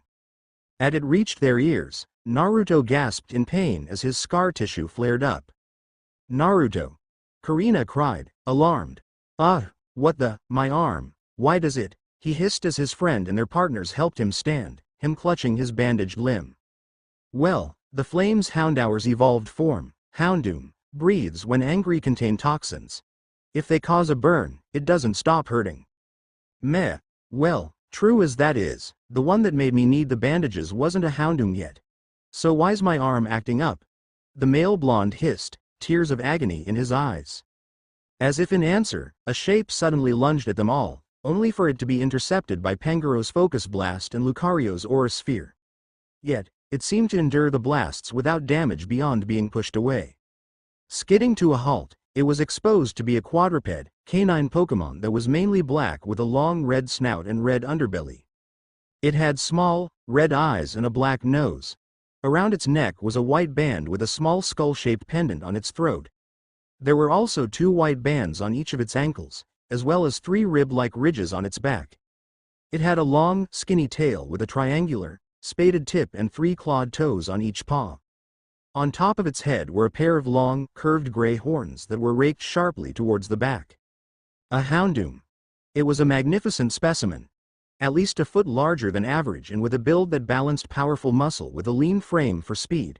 Based on the horn size, it was male. But one thing that was shocking about it was that it had a scar from a trio of claws over its right eye. And it glared utter murder at Naruto. It's you, Naruto gawked. Then his eyes hardened into a glare. So, you evolved, huh? You know this Houndoom, Whiskers? Korrina asked. Remember when you asked about my right arm? Well, meet the culprit, Naruto said, his gaze never shifting from the dual dark, fire type as he glared at it. It met his gaze with horrible, pitiless, terrifying red eyes that burned with sheer and utter hate, teeth bared with flames licking between the fangs. Korrina's eyes widened as she stared at her friend and rival. Then she glared at Houndoom herself, but as she reached for a Pokeball from her belt. Korrina, say out of this. This Houndoom and I have a score to settle. The scared Houndoom snarled at that, whether in agreement or not was anyone's guess. So what? I'm just supposed to let the one that hurt somebody I care about get away with it? The fighting-type trainer demanded. Like it or not, Whiskers, this Houndoom gave me a reason to make this my fight, too. Lucario agreed. The Houndoom glanced around, assessing the situation, before it snarled, then turned and went away, not liking the odds it was up against right now. As it left, it turned and gave Naruto one last glare over its shoulder. As it did, Naruto felt his burn scars flare with a sudden fresh wave of agony, making him fall to his knees, gripping his arm as he was practically blinded by the force of how intense the pain was as he gripped his wrapped limb. What the hell was with wanting me to stay out of things? That's how things work on the streets. One of the rules if you want to keep what you claim is you fight your own battles. And like it or not, Korrina, that's how I've had to live. I'm a street Rattata, after all. You aren't a street Rattata. Naruto stiffened, then he chuckled at that. Yeah, but I was. And if I hadn't taken your wallet when we were kids, I'd still be one, like it or not, it's part of me. I can't just shake off that my past is fact. Pangoro growled, then the massive Ursa Pokemon smacked its trainer upside the head, sending him skidding face down in the dirt. Thanks. Korrina told Naruto's partner. While normally she would have laughed at Naruto being like that in the position he was in, this was a serious matter. Her best friend had a living flamethrower with a grudge after him and he wanted her to stay out of things. Naruto groaned after he stopped making a light trench in the dirt with his face, then spat out some dirt, shooting his partner a glare and getting a grunt in return. Then a hand entered his field of vision, clearly offering. He took it without a thought and was pulled to his feet by its owner, a young woman who wore a fairy-like white outfit with lots of gold trim. She had short light brown hair that was designed in a somewhat star pattern, light blue eyes, and violet eyeshadow. She had on a white choker and white long-sleeved blazer with lapels that possessed large buttons and also a small collar. The blazer finished with 3 petal-like ends and the sleeves has 2 golden lines on the cuffs. 2 lacy objects on the back of her outfit resembled cloud-like wings that were likely to be connected to the blazer. She also wore a simple white shirt with 2 golden lines near the end of the shirt. Finishing her attire, she wears short white pants and low high-heel boots with the color of white. She carried a pink purse and she wore a necklace, which Korrina recognized as an item for use in Mega Evolution. "You okay?" she asked him as they walked back to the others. "Yeah, thanks, Naruto said, rubbing the lump on the back of his head before noticing his best friend and her partner gaping at the new woman. "Oh, how rude of me. I'm Diantha," she replied. "Wait, Diantha? As in the league champion of the Kalos region? That Diantha?" Korrina gawked. "What are you doing here?" Rather than answer, Diantha shot a disapproving look at Korrina. "That Pangoro of yours is poorly trained, assaulting him like that." "Pangaro's my partner. Just needed a smack to the head, being stupid for thinking too much about the past and on what might or might not have been rather than focusing on how good the present is," Naruto clarified. The champion looked at the blonde boy, shocked. "Oh. Guro. Yeah, old buddy, I get it. Brooding doesn't suit me, especially on what didn't actually happen." Naruto sighed, shooting the panda a glare. Pangoro nodded, crossing its forelimbs over its broad chest. Korrina snickered, as did Lucario. "You're right, Whiskers. That doesn't suit you," she teased. Diantha smiled, easily seeing they were a close-knit group. "So, you all trainers?" "Trainers, yes, but I have no ambition of joining the Pokemon League," Naruto said. At the declaration, both Korrina and Diantha stared. "It's just so repetitive. Everyone's already doing it, so there'd be no point if I did. It'd make me just another face in the crowd.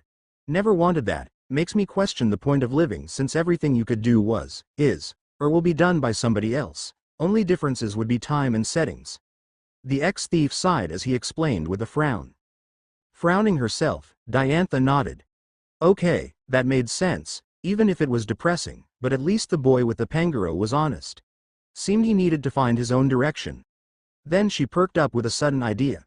"In that case, I have an idea for if you're looking to find a path of your own so you at least have a starting point. Thanks."